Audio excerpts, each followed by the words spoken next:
മുഅ്മിനെ, ഒരു ദിവസം ഒരു ടൗണിലൂടെ കടന്നുപോയി വീട്ടിലേക്ക് തിരിച്ചെത്തുമ്പോൾ എത്ര ഹറാമുകളായിരിക്കും നമ്മുടെ കണ്ണുകൊണ്ട് കാണുന്നത്.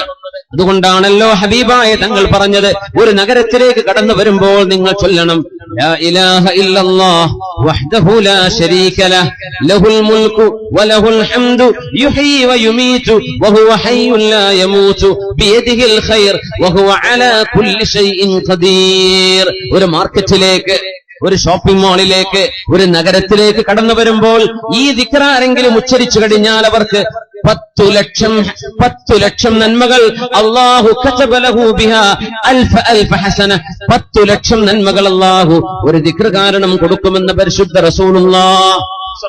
അപ്പൊ നമ്മളൊക്കെ ടൗണിലായതുകൊണ്ട് ഒന്ന് ചൊല്ലി നോക്കിയാലേ, ചൊല്ലിക്കോളൂ. ലാ ഇലാഹ ഇല്ലല്ലാഹ് വഹ്ദഹു ലാ ശരീക ലഹ് ലഹുൽ മുൽക്കു വലഹുൽ ഹംദു യുഹ്യി വയുമീതു വഹുവ അലാ കുല്ലി ഷൈഇൻ ഖദീർ. ഒന്നുകൂടെ ലാ ഇലാഹ ഇല്ലല്ലാഹ് വഹ്ദഹു ലാ ശരീക ലഹ് ലഹുൽ മുൽക്കു വലഹുൽ ഹംദു യുഹ്യി വയുമീതു ബിയദിഹിൽ ഖൈർ വഹുവ അലാ കുല്ലി ഷൈഇൻ ഖദീർ. لا إله إلا الله وحده لا شريك له له الملك وله الحمد يحيي ويميت وهو حي لا يموت بيده الخير وهو على كل شيء قدير. 3 തട്ടുകളായിട്ട് ദിക്ർ കിടക്കുന്നു. ഒന്ന് മിനിമം, കുറച്ചു കൂടുതൽ, കുറെ കൂടുതൽ. بيده يحيي ويميت وهو حي لا يموت بيده الخير وهو على كل شيء قدير. റമളാൻ അല്ലെങ്കിൽ തന്നെ 10 ലക്ഷമാണ് കൂലി. 10 ലക്ഷം. റമളാൻ ആണെങ്കിൽ എത്രയായിരിക്കും? ഒരൊറ്റ ദിക്ർ 10 ലക്ഷം. ലോട്ടറി അടിക്കാന്നൊക്കെ പറയില്ലേ, ഇങ്ങനെ അള്ളാഹു നൽകുന്ന മഹത്തായ അള്ളാഹുവിന്റെ ബമ്പർ ഓഫറാണിത്. ഒരൊറ്റ ദിക്ർ. നഗരത്തിലേക്ക് കയറുമ്പോ, എന്തുകൊണ്ട് നഗരത്തിലേക്ക് കയറുമ്പോ മനുഷ്യന്റെ കണ്ണ് ചെയ്യുന്ന ഏറ്റവും വലിയ തിന്മകൾ നഗരത്തിലാണ് നടക്കുന്നത്. ഒരു സെയിൽസ്മാൻ ഷോപ്പിൽ സാധനം വിൽക്കുന്ന സമയത്ത് ഒരു കസ്റ്റമറോട് സംസാരിച്ചു കൊണ്ടിരിക്കുമ്പോൾ അനാവശ്യമായ ഏതെങ്കിലും ഒരു തമാശ ഒരു അന്യ പെണ്ണിനോട് പറയേണ്ടി വരുമ്പോ അവൻ പറയുമ്പോ നോക്കാൻ പാടില്ലാത്തിടത്തേക്ക് അവന്റെ കണ്ണുകൾ നിയന്ത്രിക്കാതെ ആരുടെയോ ഭാര്യമാരോട്, ആരുടെയോ പെങ്ങന്മാരോട്, ഏതോ നല്ല മക്കളുടെ ഉമ്മയോട് ദുഷിച്ച കണ്ണിന്റെ നോട്ടം ഒരു ഷോപ്പുടമയോ അവിടെ നിൽക്കുന്ന സെയിൽസ്മാൻമാരോ നോക്കുന്ന നേരം എത്ര വലിയ ഹറാമുകളാണ്. തകാദു സമാവാതു വൽ അർളു അൻ യതഫത്തർന മിൻ. ഗുരുതരമായ തെറ്റുകൾ നടക്കുന്ന സാഹചര്യങ്ങൾ ഇവിടെയുണ്ട്. ഹബീബായ തങ്ങളുടെ മുമ്പിൽ വന്ന് പറഞ്ഞുവല്ലോ, യാ റസൂലല്ലാഹ്, അല്ലാഹുവിന്റെ നബിയേ, ഞാനൊരു ഷോപ്പുടമയായിരുന്നു. കാരക്കയിൽ മുന്തിയത് വേണമെന്ന് പറഞ്ഞ് ഒരു പെണ്ണ് കടന്നു വന്നപ്പോ അതിസൗന്ദര്യമുള്ള ആ പെണ്ണിനെ അകത്തേക്ക് വിളിച്ചിട്ട് ഞാൻ പറഞ്ഞു, ഏറ്റവും മുന്തിയത് അകത്തുണ്ടെന്ന് പറഞ്ഞ് നുണ പറഞ്ഞു നബിയേ, നുണ പറഞ്ഞു നബിയേ, ഞാൻ നുണ പറഞ്ഞു. ആ പെണ്ണിനെ ഞാൻ ചുംബിക്കുകയുണ്ടായി. അല്ലാഹു എനിക്കത് പുറത്തു തരുമോ നബിയേ? എനിക്ക് പേടിയാവുന്നു റസൂലേ, ഞാൻ ചെയ്യാൻ പാടില്ലാത്ത ചെയ്തു പോയി നബിയേ.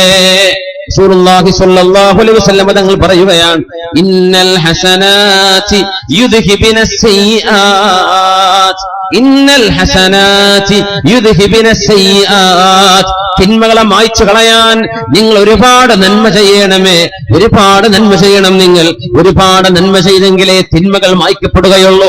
അതുപോലെയുള്ള തിന്മകൾ നടക്കുന്നത് അങ്ങാടികളിലാണ്, ടൗണുകളിലാണ്, നമ്മുടെ ഷോപ്പിംഗ് മാളുകളിലാണ്.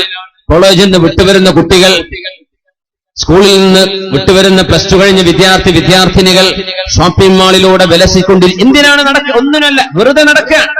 എയർ കണ്ടീഷൻ ചെയ്ത ഒരു ബിൽഡിംഗ് അല്ലയോ, വെറുതെ അങ്ങ് നടക്കാം. ആ ഒരു നടത്തത്തിലൂടെ കമ്മിൻ ഐനിൻ ജാനിയ, എത്ര കണ്ണുകളാണ് അവിടെ വ്യഭിചരിച്ചുകൊണ്ടിരിക്കുന്നത്. വഉദിനിൻ ജാനിയ, എത്രയേറെ കാതുകളാണ് വ്യഭിചാരത്തിന്റെ കഥകൾ കേട്ടുകൊണ്ടിരിക്കുന്നത്. എത്ര നാവുകളാണ് വ്യഭിചാരം പറഞ്ഞുകൊണ്ടിരിക്കുന്നത്. അള്ളാഹുവിന് ഇഷ്ടമല്ല. അതുകൊണ്ടാണ് ശർറു ബിഖാഇൽ അർദ്, അള്ളാഹുവിന്റെ ഭൂമിയിലെ ഏറ്റവും അള്ളാഹുവിന് വെറുപ്പുള്ള ഇടം അങ്ങാടികളും ടൗണുകളുമാണെന്ന് പരിശുദ്ധ റസൂലുള്ളാഹി സ്വല്ലല്ലാഹു അലൈഹി വസല്ലം. കണ്ണുകളെ നിയന്ത്രിക്കുന്നവർക്ക് അള്ളാഹു നൽകുന്ന പ്രതിഫലം സ്വാലിഹത്തായ ഒരു ഭാര്യയാണ്, അള്ളാഹു ഇഷ്ടപ്പെടുന്ന ഒരു ഭാര്യയാണ്. അള്ളാഹു ഇഷ്ടപ്പെടുന്ന ഒരു ഭാര്യ, കണ്ണുകളെ നിയന്ത്രിക്കുന്നവർക്ക് അള്ളാഹു നൽകും ആ സൗഭാഗ്യം. അള്ളാഹു നമ്മുടെ ചെറുപ്പക്കാർക്ക് അത് നൽകട്ടെ. വിവാഹം കഴിഞ്ഞവർക്കും അള്ളാഹു അഫല്ലാഹു അമ്മാ സലഫ്, കഴിഞ്ഞു പോയതൊക്കെ പുറത്തു കൊടുത്ത് അള്ളാഹു നമുക്കും ആ സൗഭാഗ്യം തരട്ടെ. മൂന്ന് വിഭാഗം ആളുകൾ മൻ ഫഅലഹുന്ന മൂന്ന് കാര്യങ്ങൾ ആരെങ്കിലും അനുഷ്ഠിച്ചു കഴിഞ്ഞാൽ സിഖത്തൻ ബില്ലാഹി വഹ്തിസാബാ അല്ലാഹുവിൽ കൂലി പ്രതീക്ഷിച്ചുകൊണ്ടും അല്ലാഹു പ്രതിഫലം നൽകുമെന്ന് പ്രതീക്ഷിച്ചുകൊണ്ടും മൂന്ന് കാര്യം ആരെങ്കിലും ചെയ്താൽ കാന ഹഖ്ഖൻ അലല്ലാഹി അൻ യുഈന ആ മനുഷ്യനെ സഹായിക്കൽ അല്ലാഹുവിന്റെ ബാധ്യതയാണ്. എന്താണ്? മൂന്ന് കാര്യം ഒരാൾ ചെയ്യുന്നു, ആ കാര്യം ചെയ്യുന്നത് അള്ളാഹുവിന് വേണ്ടിയാണെങ്കിൽ അള്ളാഹു പ്രതിഫലം നൽകണം എന്നാണ് ഉദ്ദേശ്യമെങ്കിൽ അവരെ രക്ഷപ്പെടുത്തൽ അള്ളാഹുവിന് ബാധ്യതയാണ്. അവരുടെ ജോലിയിൽ അള്ളാഹു കൂടെയുണ്ട്, കച്ചവടത്തിൽ അള്ളാഹു കൂടെയുണ്ട്, കുടുംബത്തിൽ അള്ളാഹു കൂടെയുണ്ട്, നാട്ടുകാരിൽ അള്ളാഹു കൂടെയുണ്ട്, അയൽപക്കത്തിൽ അള്ളാഹു കൂടെയുണ്ട്. ഈ മൂന്ന് കാര്യം ചെയ്യുന്നവർ ഒന്ന് മൻ സഅ ഫീ ഫികാകി റഖബത്തിൻ സിഖത്തൻ ബില്ലാഹി വഹ്തിസാബാ അടിമകൾ ഉണ്ടായിരുന്ന ഒരു കാലമുണ്ടായിരുന്നു. ഇവിടുന്ന് 150 വർഷങ്ങൾക്ക് മുമ്പ് അടിമ സമ്പ്രദായം ലോകത്ത് നിന്ന് പാടെ ഇല്ലാതെയാക്കപ്പെട്ടു എന്ന് നമ്മുടെ ഉലമാ പ്രഖ്യാപിച്ചു കഴിഞ്ഞു. 150 കൊല്ലം മുമ്പേ അടിമ സമ്പ്രദായമില്ല. പക്ഷേ അതുണ്ടായിരുന്ന ഒരു കാലം.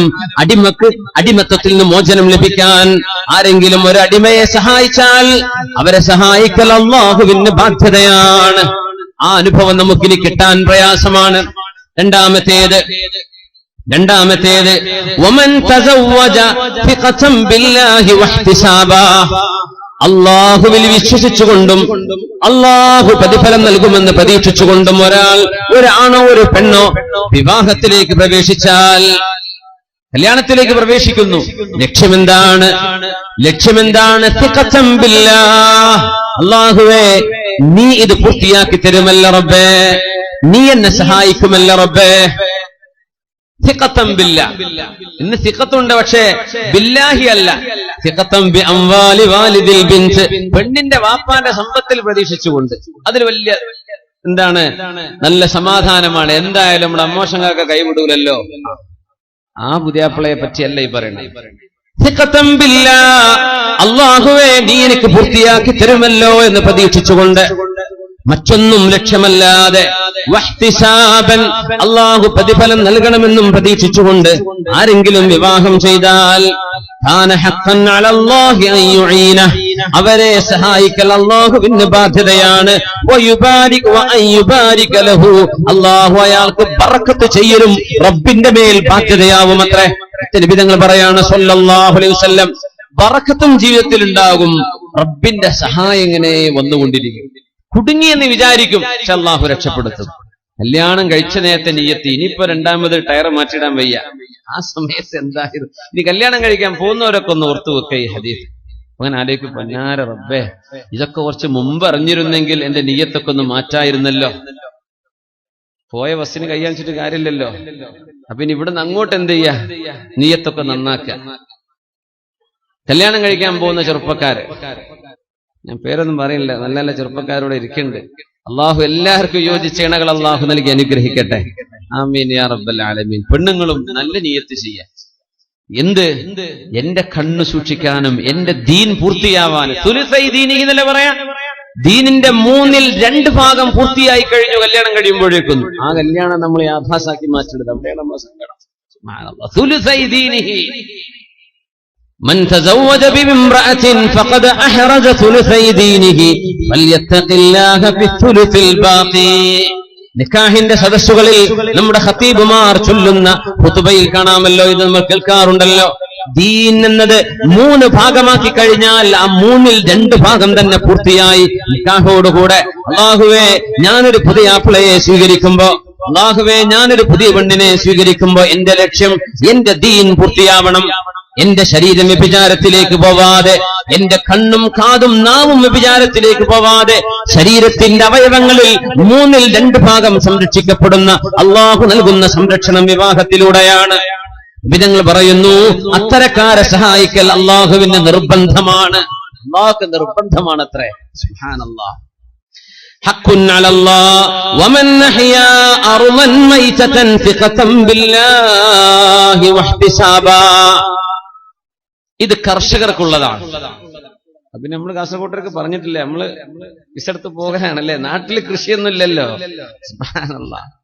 വമൻ അർളാ വമൻ അഹ്യാ അർളൻ മയ്യിത, മരിച്ചു കിടക്കുന്ന ഭൂമിയെ ആരെങ്കിലും ജീവിപ്പിച്ചാൽ, കൃഷി ഇറക്കി കഴിഞ്ഞു, വിത്തിറക്കി കഴിഞ്ഞു, ചെടികൾ വെച്ച് മുളപ്പിച്ചു, തെങ്ങുകൾ നട്ടുവെച്ചു, ഉപകാരപ്പെടുന്ന പഴവർഗ്ഗങ്ങളും കൃഷിയിടങ്ങളും നമ്മൾ ഉണ്ടാക്കിയാൽ, വമൻ അഹ്യാ അർളൻ മയ്യിത, പെണ്ണുങ്ങളെ നിങ്ങളുടെ അടുക്കളയുടെ സൈഡിൽ നിങ്ങൾ ഉണ്ടാക്കുന്ന അടുക്കള കൃഷി പോലും നല്ല നിയ്യത്തുണ്ടെങ്കിൽ അള്ളാന്റെ സഹായം നിങ്ങളുടെ വീട്ടിലേക്ക് വരാനും ബറക്കത്ത് വരാനും ഇത് തന്നെ മതി. അർളൻ മയ്യിത, കൃഷിയില്ലാതിരുന്ന ഒരു സ്ഥലത്ത് നിങ്ങൾ കൃഷി ഇറക്കുകയാണെങ്കിൽ, നബി തങ്ങൾ പറയുന്നു സല്ലല്ലാഹു അലൈഹി വസല്ലം, സിഖതൻ ബില്ലാഹി വഹ്തിസാബാ കാന ഹഖൻ അലല്ലാഹി അൻ യുഈനഹു വഅൻ യുബാരിക ലഹു, അല്ലാഹു ബറക്കത്ത് ചെയ്യുമത്രേ. റസൂലുള്ളാഹി തങ്ങൾ പറയുന്നു സല്ലല്ലാഹു അലൈഹി വസല്ലം, സലാസത്തുൻ ഹഖുൻ അലല്ലാഹി ഔനുഹും, അല്ലാഹു സഹായിക്കൽ റബ്ബിന്റെ ബാധ്യതയാണത്രേ. പിന്നെന്തിനാ നമ്മൾ പേടിക്കുന്നത്? ഇയകൂനു ഫുഖറാ യുഗ്നിഹുമുല്ലാഹു മിൻ ഫദ്ലിഹി, അവരെ ദാരിദ്ര്യമുള്ളവരാണെങ്കിൽ അല്ലാഹു സുബ്ഹാനഹു വ തആല അവന്റെ ഔദാര്യം കൊണ്ട് സമ്പത്ത് നൽകുമല്ലോ. അല്ലാഹു സമ്പത്ത് നൽകും. നിക്കാഹ് ചെയ്യുമ്പോൾ അല്ലാഹുവാണ് ലക്ഷ്യമെങ്കിൽ നമ്മുടെ ലക്ഷ്യം അല്ലാഹു നന്നാക്കി തരട്ടെ. ലക്ഷ്യം നന്നാവലാണ് വിഷയം, അതാണ് വിഷയം. ബാക്കിയൊക്കെ അതിന്റെ കൂടെ വരും. നമ്മൾ ഒച്ചപ്പാടും ബഹളമൊന്നുമല്ലല്ലോ വിഷയം. ഒച്ചപ്പാടും ബഹളവും എന്തിപ്പോ സംഘടനാ പ്രവർത്തനങ്ങളാണെങ്കിൽ തന്നെ നമ്മൾ ഒരുപാട് ചെയ്തു, അതല്ല നമ്മൾ എന്തിനു ചെയ്തു, വിഷയം. നമ്മുടെ നിയ്യത്ത് എന്തായിരുന്നു, അതാണ് അള്ളാഹു നോക്കുള്ളൂ. അത് കുറച്ചാണെങ്കിലും കുറച്ചാണെങ്കിലും അള്ളാഹു അത് കൂട്ടിത്തരും, ബർക്കത്താക്കി തരും. കൂടുതലാണ്, ഒരുപാട് ചെയ്തു, നിയ്യത്ത് എന്തോ ആയിരുന്നു, അള്ളാഹു സ്വീകരിക്കണില്ലല്ലോ. യാ അല്ലാഹ്, സലാസുൻ ഹഖ്ഖുൻ അലല്ലാഹി ഔനുഹും, മഹാനായ മാലിക് ഇബ്നു ദീനാർ റളിയല്ലാഹു അൻഹു പറയുന്നു, ജന്നാത്തുൻ നഈമി ബൈനൽ ഫിർദൗസി വ ജന്നാത്തു അദ്ൻ, ജന്നത്തുൽ ഫിർദൗസ് എന്ന് പറയുന്ന സ്വർഗം, ജന്നാത്തുൻ നഈം എന്ന സ്വർഗം ഫിർദൗസിന്റെയും ജന്നത്തു അദ്നിന്റെയും ഇടയിലാണത്രേ. ജന്നാത്തുൻ നഈം എന്നത് ബൈനൽ ഫിർദൗസി വ ബൈന ജന്നാത്തി അദ്ൻ, അദൻ ജന്നത്തുകളുടെയും ഫിർദൗസ് ജന്നത്തിന്റെയും ഇടയിലാണ് ജന്നാത്തുൻ നഈം എന്ന് പറയുന്ന സ്ഥലം. ഫീഹാ ജവാരിൻ ഖുലിഖന മിൻ വർദിൽ ജന്ന, സ്വർഗത്തിന്റെ പൂക്കളാൽ നിർമ്മിക്കപ്പെട്ട പെൺകുട്ടികൾ അവിടെയുണ്ട്. യസ്കുനുഹല്ലദീന ഹമ്മൂ ബിൽ മആസി ഫലമ്മാ ദകറുല്ലാഹ റാഖബൂ, ആർക്കാണ് ആ സ്വർഗം അല്ലാഹു ഒരുക്കി വെച്ചത് എന്നറിയുമോ? ചെറുകോട് മാണിക്കോത്ത് ഖതീബ് അഹ്ലൻ അഹ്ലൻ ഫضل മുബാറക് ഹസനാജി കാഞ്ഞങ്ങാട് മൊത്തം അൽഹംദുലില്ലാഹ് അൽഹംദുലില്ലാഹ്. മാലിക് ഇബ്നു ദീനാർ റളിയല്ലാഹു അൻഹു പറയുന്നു, ജന്നാത്തുൻ നഈമി ബൈനൽ ഫിർദൗസി വ ജന്നാത്തു അദ്ൻ, ജന്നത്തു അദ്നിന്റെയും ജന്നത്തുൽ ഫിർദൗസിന്റെയും ഇടയിലുള്ള സ്വർഗമാണ് ജന്നാത്തുൻ നഈം. അവിടെ അല്ലാഹു തആല ഒരുക്കി വെച്ച സഹധർമ്മിണിമാർ ആർക്കാണെന്നറിയുമോ? യസ്കുനുഹല്ലദീന ഹമ്മൂ ബിൽ മആസി, വ്യഭിചാരം പോലെയുള്ള തിന്മ ചെയ്യാൻ മനസ്സ് പറയുകയും തിന്മയെ സംബന്ധിച്ച് ആലോചിക്കുകയും മനക്കോട്ട കെട്ടുകയും ചെയ്തതിന്റെ ശേഷം കാര്യങ്ങളൊക്കെ ഒത്തുവരുന്നുണ്ട് എന്ന് തോന്നിയപ്പോ, പിടിച്ചിടത്തേക്ക് കിട്ടുമെന്ന് തോന്നിയപ്പോ, കൂടെ പിടിച്ചാൽ ഓടിവരുമെന്ന് പറഞ്ഞപ്പോ, തന്റെ കൂടെ ഒളിച്ചോടി വരാൻ ഒരുക്കമാണ് എന്ന് പറഞ്ഞപ്പോ, അവർ അല്ലാഹുവിനെ പേടിക്കുകയും അല്ലാഹുവിനെ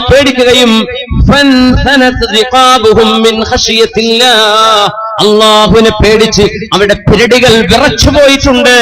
അങ്ങനെ അല്ലാഹുവിനെ പേടിച്ച് വ്യഭിചാരത്തിൽ നിന്ന് പിന്മാറിയ ചെറുപ്പക്കാർക്ക് അല്ലാഹു നൽകുന്ന ഇണകൾ അവിടെയുണ്ട് എന്ന് മഹാനായ മാലിക് ഇബ്നു ദീനാർ റളിയല്ലാഹു അൻഹു ജന്നാത്തുൻ നഈമിൽ ഖുലിഖന മിൻ വർദിൽ ജന്ന, സ്വർഗ്ഗത്തിന്റെ പൂക്കളാൽ നിർമ്മിക്കപ്പെട്ട സഹധർമ്മിണിമാർ, മംഗമാർ, അവിടെയുള്ള ഭാര്യമാർ സ്വർഗത്തിന്റെ മിൻ വർദിൽ ജന്ന, പൂക്കളാൽ നിർമ്മിക്കപ്പെട്ട അതിസുന്ദരമാരെ നൽകുന്നത്, അല്ലാഹു നൽകുന്നത് വ്യഭിചാരത്തിന് പിന്മാറിയ ചെറുപ്പക്കാരനാണ്. അല്ലാഹുവിനെ ഓർത്തുകൊണ്ട് നാട്ടുകാരെ പേടിച്ച് പുറത്ത് അടി കിട്ടുമെന്ന് വിചാരിച്ചതല്ല, അല്ലെ നമ്മുടെ സായാഹ്ന പത്രങ്ങളുണ്ടല്ലോ, കാസർഗോഡ് വലിയ പേടിക്കേണ്ട സാധനം അതാണ്.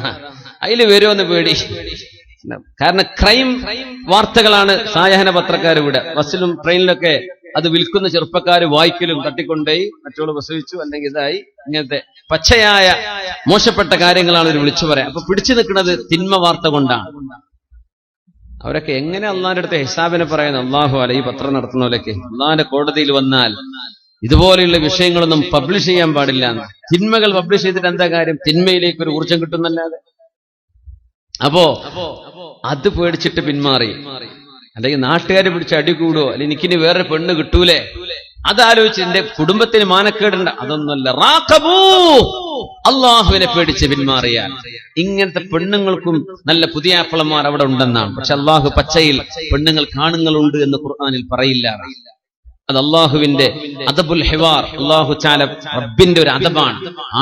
പെണ്ണുങ്ങൾക്ക് പെണ്ണുങ്ങളുണ്ട് എന്ന് പറയുന്ന പോലെ ഒരു പെണ്ണിന് ആണുണ്ട് എന്ന് പറയൽ അറബ് സംസ്കാരത്തിലും ഇസ്ലാമിക സംസ്കാരത്തിലും മോശപ്പെട്ടതാണ്. അതുകൊണ്ട് അള്ളാഹു ഒറ്റ വാക്ക് പറഞ്ഞു, ഫീഹാ മാ തശ്തഹീഹിൽ അൻഫുസു വതലദ്ദുൽ അയുൻ. ആണുങ്ങളെ, പെണ്ണുങ്ങളെ, നിങ്ങളുടെ കണ്ണുകൾ എന്തൊക്കെ ആശിക്കുന്നുണ്ടോ, ശരീരം എന്തിനെല്ലാം കൊതിവെക്കുന്നുണ്ടോ, അതെല്ലാം അവിടെയുണ്ട്. ഈ പറഞ്ഞതിൽ പെണ്ണുങ്ങൾക്ക് അവിടെ പുരുഷന്മാരുണ്ടോ ഭർത്താക്കന്മാരുണ്ടോ, ഇതൊക്കെ അതിൽ പെട്ടു, അതൊക്കെ അതിലുണ്ടെന്നാണ്. ഫീഹാ മാ തശ്തഹീഹിൽ അൻഫുസു വതലദ്ദുൽ അയുൻ. അങ്ങനെയാണെങ്കിൽ ഒരു തിന്മയിൽ നിന്ന് പിന്മാറിയ പെൺകുട്ടിക്ക് വ്യഭിചാരത്തിന്റെ വക്കോളം എത്തിയപ്പോൾ റാഖബൂ, എന്റെ അള്ളാഹു എന്നെ കാണുന്നുവല്ലോ എന്ന് ആലോചിച്ച് പിന്മാറിയ പെണ്ണിനും അള്ളാഹു നൽകുന്ന പ്രതിഫലം ജന്നാത്തുൻ നഈമിലെ അതിസുന്ദരന്മാരായ ഭർത്താക്കന്മാരെന്ന് മഹാനായ മാലിക് ഇബ്നു ദീനാർ റളിയല്ലാഹു അൻഹുവിന്റെ വചനം പഠിപ്പിക്കുന്നു. അള്ളാഹു നമുക്ക് സ്വർഗ്ഗലോകം നൽകട്ടെ. ആമീൻ യാ റബ്ബൽ ആലമീൻ. പിന്നെ നമ്മുടെ സുഹൃത്തുക്കൾ നിങ്ങൾക്കൊരു സ്വതക്ക ചെയ്യാൻ ഒരു അവസരം ഉണ്ടാക്കിയിട്ടുണ്ട്. ഒരു ബക്കറ്റുമായിട്ട് വരുന്നുണ്ട്. നിങ്ങൾ എല്ലാവരും വീട്ടിൽ വന്ന് കാണാൻ നടക്കൂലല്ലോ. ഈ റമദാൻ എങ്ങനെ എത്ര വീട് കവർ ചെയ്യാൻ പറ്റും? അതുകൊണ്ട് നിങ്ങൾ വന്നപ്പോ നിങ്ങളുടെ മുമ്പിലേക്ക് വരിക. അതുകൊണ്ട് ഇൻഷാ അല്ലാഹ് വെള്ളിയാഴ്ച ദിവസമാണ്, റമദാനിലെ 3ാമത്തെ വെള്ളിയാഴ്ചയാണ്. ഇനി റമദാൻ കിട്ടുമോ, ഒരു ഇൽമിന്റെ മജ്ലിസ് നമുക്ക് കിട്ടുമോ, ഒന്നും അറിയില്ല. അതുകൊണ്ട് പോക്കറ്റിലൊക്കെ തപ്പിയിട്ട് ഏറ്റവും നല്ലത്, അള്ളാഹു ഏറ്റവും നല്ലതാണ് സ്വീകരിക്കാന്ന്. കണ്ണുട്ടികൾ വരെ എടുക്കാത്ത മുറിഞ്ഞ നോട്ടൊന്ന് ഇട്ട് കൊടുത്ത് രക്ഷപ്പെടണ്ടേ. നല്ലത് കൊടുത്തിട്ട്, പെണ്ണുങ്ങളെ നിങ്ങൾ ഏറ്റവും ഇഷ്ടപ്പെടുന്ന എന്താന്ന് വെച്ചാൽ ഭർത്താക്കന്മാർക്ക് പൊരുത്തണ്ടെങ്കിൽ നല്ല സ്വർണ്ണക്കെട്ട് കൊടുക്കി. നമുക്കൊരു 5-8 ലക്ഷം രൂപയുടെ 8 ലക്ഷത്തിന്റെ ഒരു പദ്ധതി, ഒരു വർഷത്തെ നമ്മുടെ മൊത്തം പ്രവർത്തനങ്ങൾക്കുള്ള ചെലവ് ഈ പരിപാടിയിൽ നിന്നാണ് കിട്ടേണ്ടത് ഇൻഷാ അല്ലാഹ്. 8 ലക്ഷം എന്നൊക്കെ പറഞ്ഞാൽ നമ്മളെ ഖത്തറാജിക്കൊക്കെ വിചാരിച്ച വലിയ പ്രയാസമൊന്നുമില്ല ഇൻഷാ അല്ലാഹ്. ആജിക്ക് പോയോ? അല്ലെങ്കിൽ നമുക്കൊരു 10-16 ആളെ ഒരു 50,000 വെച്ച് തന്നാൽ അതായി അൽഹംദുലില്ലാഹ്. അതൊക്കെ കാസർഗോഡ് ടൗണിൽ ഇതിലൊക്കെ പറ്റിയ ആളുകൾ ഈ കൂട്ടത്തിലൊക്കെ ഇരിക്കുന്നുണ്ട്. അൽഹംദുലില്ലാഹ്. അള്ളാഹു അവർക്ക് മനസ്സിനും തോന്നിപ്പിച്ചു കൊടുക്കട്ടെ, അത്രേ വേണ്ടു. അള്ളാഹു നമുക്കൊക്കെ തൗഫീക്ക് തരട്ടെ. ഇനി ഒന്നും കൊടുക്കാനില്ലാത്തവരുണ്ടാവും മിസ്കീന്മാര്. എപ്പോഴും ഉസ്താദ്മാര് സ്വതക്കൊടുത്തവർക്ക് മാത്രമേ തോരക്കുള്ളൂ എന്ന് പറയും ചെറിയില്ല. അങ്ങനെയല്ല, കൊടുക്കാത്തവർക്കും അള്ളാഹുവെ കൊടുത്ത പ്രതിഫലം നീ കൊടുക്കണേ തമ്പുരാനെ. ഇല്ലാത്ത റബ്ബിന്റെ കയ്യിലുണ്ടെങ്കിൽ പന്തലിന്റെ മൊത്തം ചെലവ് ഞാൻ കൊടുത്തേനെ എന്നൊക്കെ ഒരു സാധു ചിലപ്പോൾ മനസ്സിൽ ആലോചിക്കുന്നുണ്ടാവും. ആ നീയത്ത് നല്ല നീയത്താണോ, ഇൻഷാ അല്ലാഹ് അത്രയും കൊടുത്തതിന്റെ കൂലി അള്ളാഹു തരുന്ന. അള്ളാഹു താല നമ്മുടെ നീയത്തുകൾ നന്നാക്കി തരട്ടെ. അപ്പൊ ബക്കറ്റ് വരുന്നുണ്ട്, അവരൊന്ന് സഹായിക്കണം. നമ്മുടെ വിക്കായ വളണ്ടിയർമാർ, നമ്മുടെ സുഹൃത്തുക്കള്. ചിലപ്പോൾ നിങ്ങളുടെ ഇടയിലൂടെ വരാൻ പറ്റില്ല, ബക്കറ്റൊക്കെ ഒന്ന് വാങ്ങിയിട്ട് നിങ്ങൾ തന്നെ സൊഫിലൂടെ ഒന്ന് എന്ത് ചെയ്യാ, ഒന്ന് കൊണ്ടുപോവുക ഇൻഷാ അല്ലാഹ്. അള്ളാഹു തൗഫീഖ് ചെയ്യട്ടെ. ആമീൻ യാ റബ്ബൽ ആലമീൻ.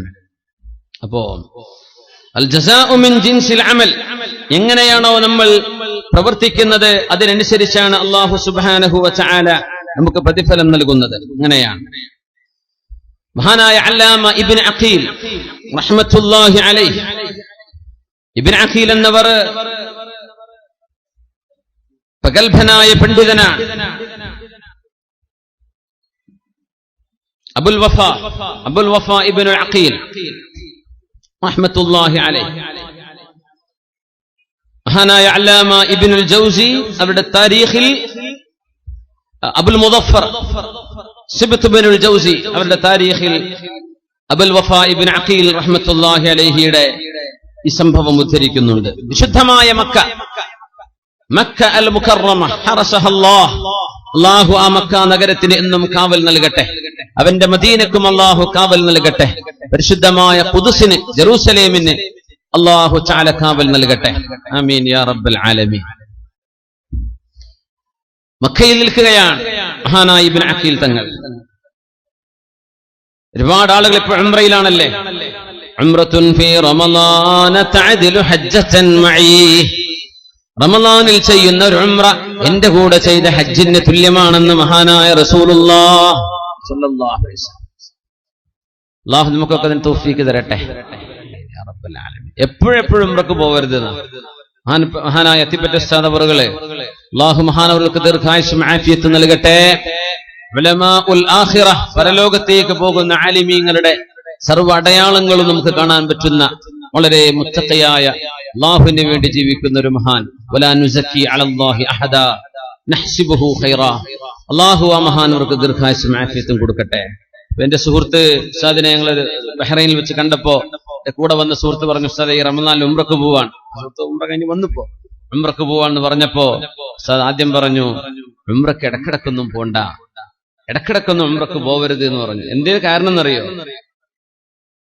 കഅബയോടുള്ള ഒരു മതിപ്പ് നഷ്ടപ്പെടുന്നു ഇടക്കിടക്ക് പോയ. ഈ ഉംറക്ക് കൊണ്ടുപോകുന്ന ഉസ്താദ്മാർക്കൊക്കെ വലിയ ഒരു ബലാവും അള്ളാഹുവിന്റെ ഭാഗത്തുള്ള ഇബ്തിലാവും പരീക്ഷണാണെന്നാണ്. കാരണം ഇടക്കിടക്ക് ഇങ്ങനെ പോയാലേ ഹറമ് അതൊക്കെ നമുക്ക് പുല്ലാന്നുള്ളൊരു തോന്നൽ വന്നു പോയാൽ കഴിഞ്ഞു. ഹറമിന്റെ പുണ്യവും ഹറമിന്റെ മഹത്വവും നമ്മുടെ കൽബിന്ന് ഇടിഞ്ഞു പോകും ഇടക്കിടക്ക് ഇങ്ങനെ പോകുമ്പോ. ഉസ്താദ് പറയാണ്, വലിയ കൊതി ഹുബ്ബുണ്ടെങ്കിൽ പോയിക്കോ, അല്ലെങ്കിൽ വർഷത്തിൽ ഒന്നൊക്കെ ധാരാളമാണ്.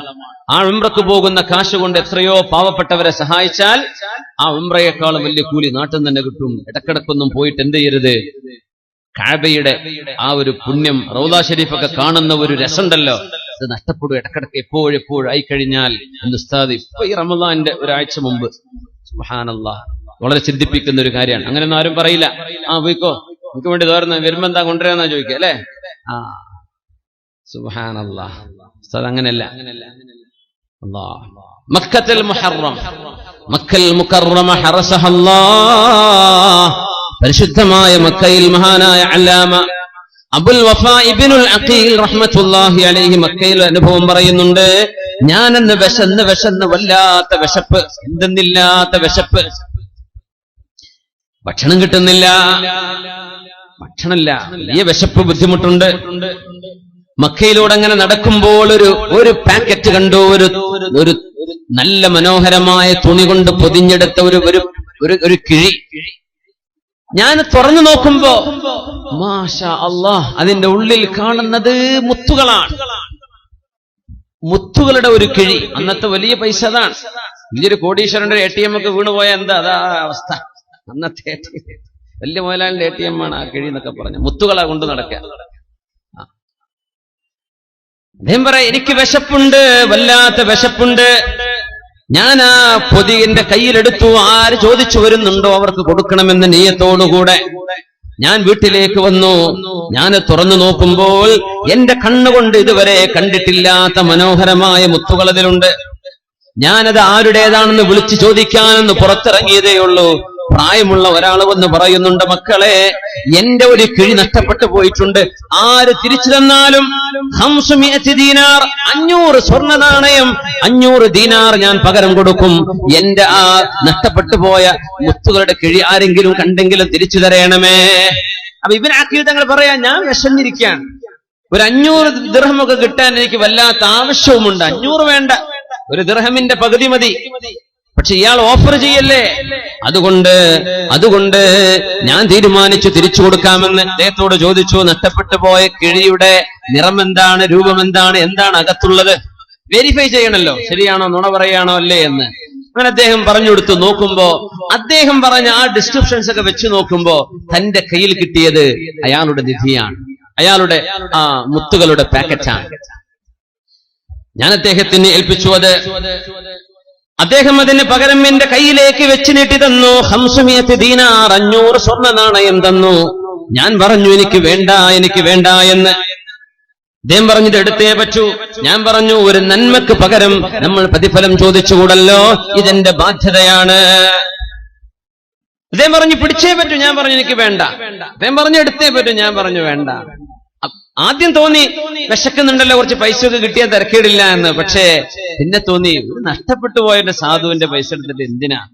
നബി തങ്ങൾ ഒരു കഥ പറഞ്ഞിട്ടുണ്ട് റസൂലുള്ളാഹി സ്വല്ലല്ലാഹു അലൈഹി വസല്ലം, സ്വഹീഹ് മുസ്ലിമിലുണ്ടെന്നാണ് എന്റെ ഓർമ്മ ശരിയാണെങ്കിൽ. ഹബീബായ തങ്ങൾ പറയാ, അന്ന് മുമ്പൊരു സ്ഥലക്കച്ചവടം നടക്കുമ്പോ, റിയൽ എസ്റ്റേറ്റുകാരൊക്കെ ഉണ്ടായിരിക്കുമല്ലോ, കേൾക്കുക.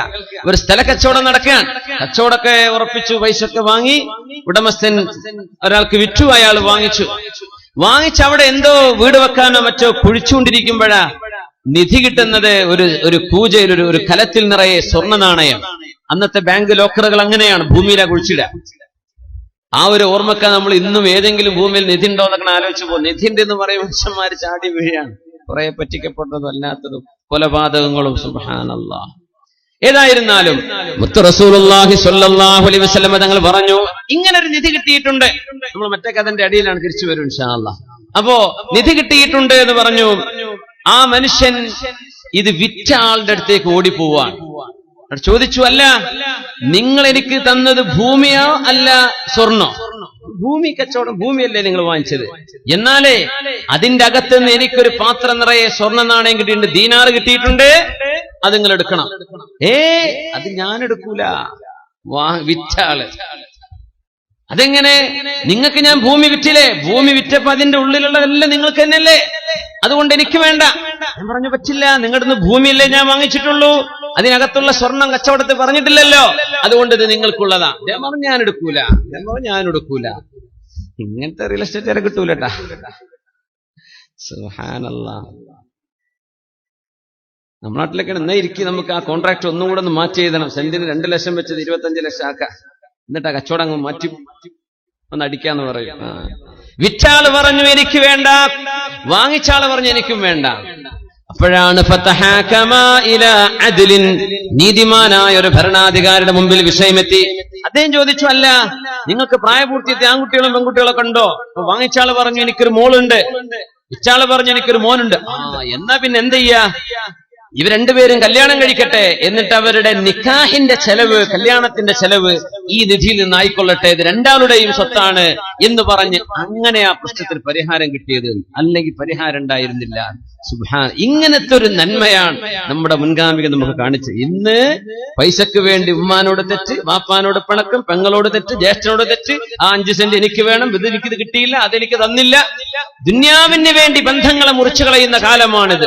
മനുഷ്യൻ വിചാരിക്കുന്ന പൈസയാണല്ലോ, ഒന്നുമല്ല, പൈസ ഒന്നുമല്ല, പൈസയല്ല. ജീവിതത്തിലെ വലിയ സമ്പാദ്യം ഒരുപാട് സ്നേഹബന്ധങ്ങളാണ്, ഒരുപാട് സുഹൃത്തുക്കളാണ്, നല്ല അടുപ്പവും സ്നേഹവും, അതിലും വലിയ സമ്പാദ്യമില്ല. അങ്ങനെയാണ്. അല്ലാഹു നമ്മളൊക്കെ കാത്തുരക്ഷിക്കട്ടെ. അങ്ങനെ ഒരു കല്യാണം വന്ന് നടന്നൊരു ഹലാലായ കല്യാണം ഇരിക്കട്ടെ. വിവാഹവുമായുള്ള ചർച്ചയുടെ ഭാഗമായതുകൊണ്ട് അത് നമ്മുടെ ഈ ചർച്ചയിലേക്ക് നമ്മൾ ചേർത്ത് വായിച്ചു എന്ന് മാത്രം. മഹാനായ അല്ലാമ ഇബ്നു അഖീൽ അബുൽ വഫാ തങ്ങൾ പറയാണ്, അദ്ദേഹം നിർബന്ധിച്ചു പറഞ്ഞു എന്നോട് വല്ലതും വാങ്ങിക്കണം. ഞാൻ പറഞ്ഞു വേണ്ട. അങ്ങനെ ഞാൻ തിരിച്ചു പോവുകയാണ്. മക്കയിൽ നിന്ന് ഞാൻ പുറപ്പെട്ടു.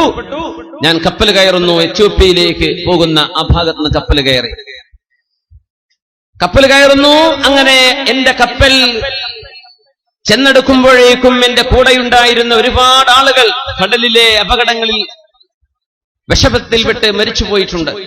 കുറെ ആളുകളെ കാണാതായിട്ടുണ്ട്. ഞാൻ എങ്ങനെയോ എന്റെ ആ മുറിയൻ കപ്പലുമായി ഒരു ദ്വീപിലേക്ക് എത്തിപ്പെട്ട അവിടെ മുസ്ലിമീങ്ങളുണ്ട്, ഒരുപാട് മുസ്ലിമീങ്ങളുണ്ട്.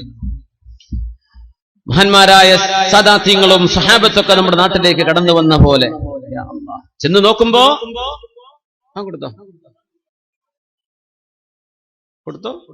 കൊടുത്തു കഴിഞ്ഞു. കേൾക്കുന്നില്ല? ഉണ്ടോ?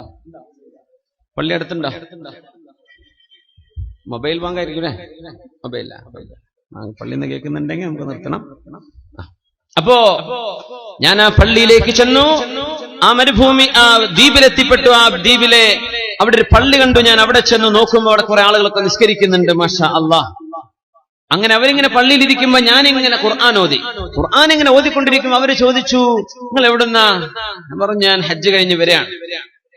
പക്ഷേ ഇവിടെ അറിയാതെ എത്തിപ്പെട്ടത്, എന്റെ നാട് ഇതല്ല, ഞാൻ അങ്ങ് എത്യോപ്യ വഴി കടന്നു പോകേണ്ട ആളാണ്, പക്ഷെ ഞാൻ ഇവിടെ എത്തിപ്പെട്ടതാണ്. അവര് പറഞ്ഞു, ഞങ്ങൾക്ക് ഖുർആൻ പഠിപ്പിച്ചു തരൂ.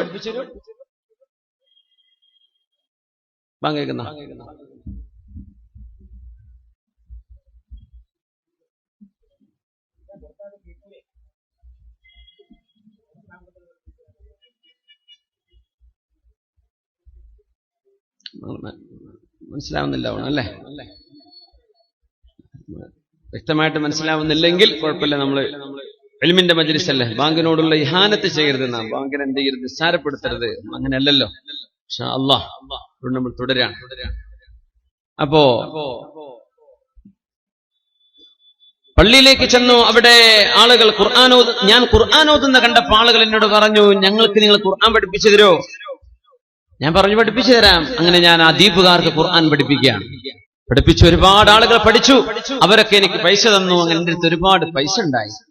പിന്നെ അവര് പറഞ്ഞു, ഞങ്ങൾക്ക് നിങ്ങൾ ഇമാമ നിൽക്കോ? പറഞ്ഞു, നിൽക്കാനോ, കുഴപ്പമൊന്നുമില്ലല്ലോ.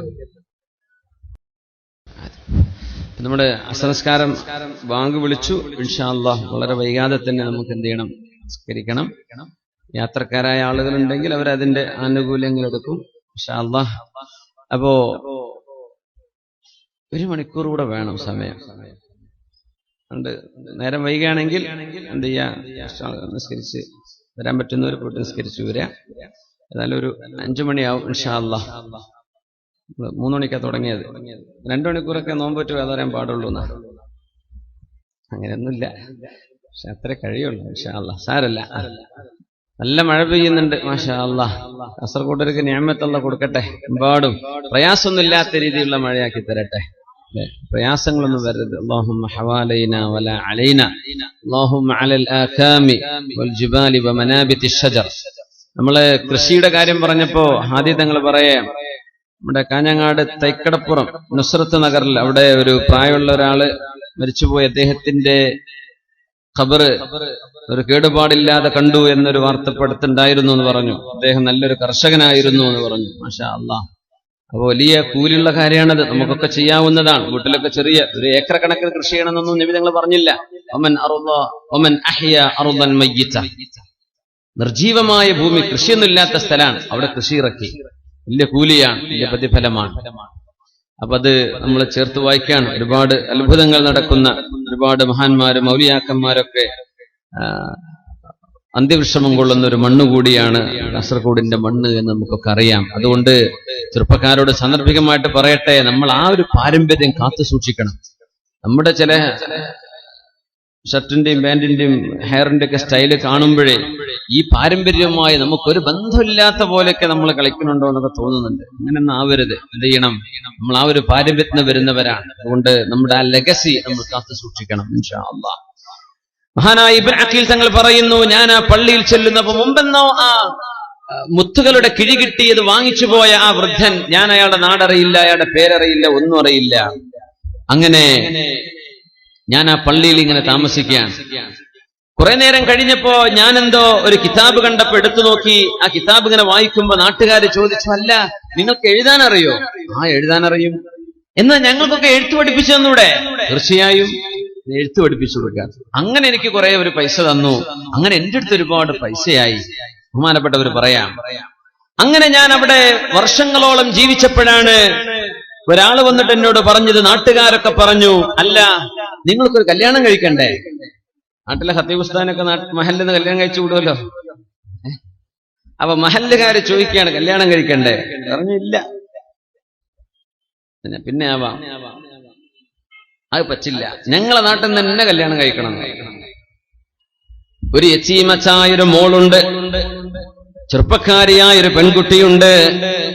അവളുടെ വാപ്പ മരിച്ചു പോയിരിക്കുന്നു. അവരുടെ പ്രിയപ്പെട്ട ഉമ്മയുണ്ട്. അവൾക്ക് ഒരൽപ്പം സമ്പത്ത് അവർ ബാക്കി വെച്ചു പോയിട്ടുണ്ട്.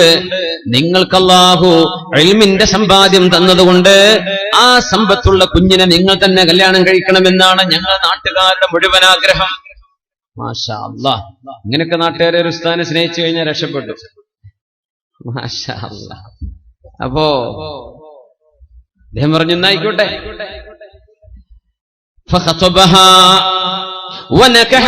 അവരെ കല്യാണം കഴിച്ചു, നിക്കാഹ് കഴിഞ്ഞു, കല്യാണം കഴിഞ്ഞു. പുതുനാരിയായി അവർ അണിയിച്ചൊരുക്കി ഇവരുടെ മുമ്പിലേക്ക് കൊണ്ടുവന്നിരിക്കുകയാണ്.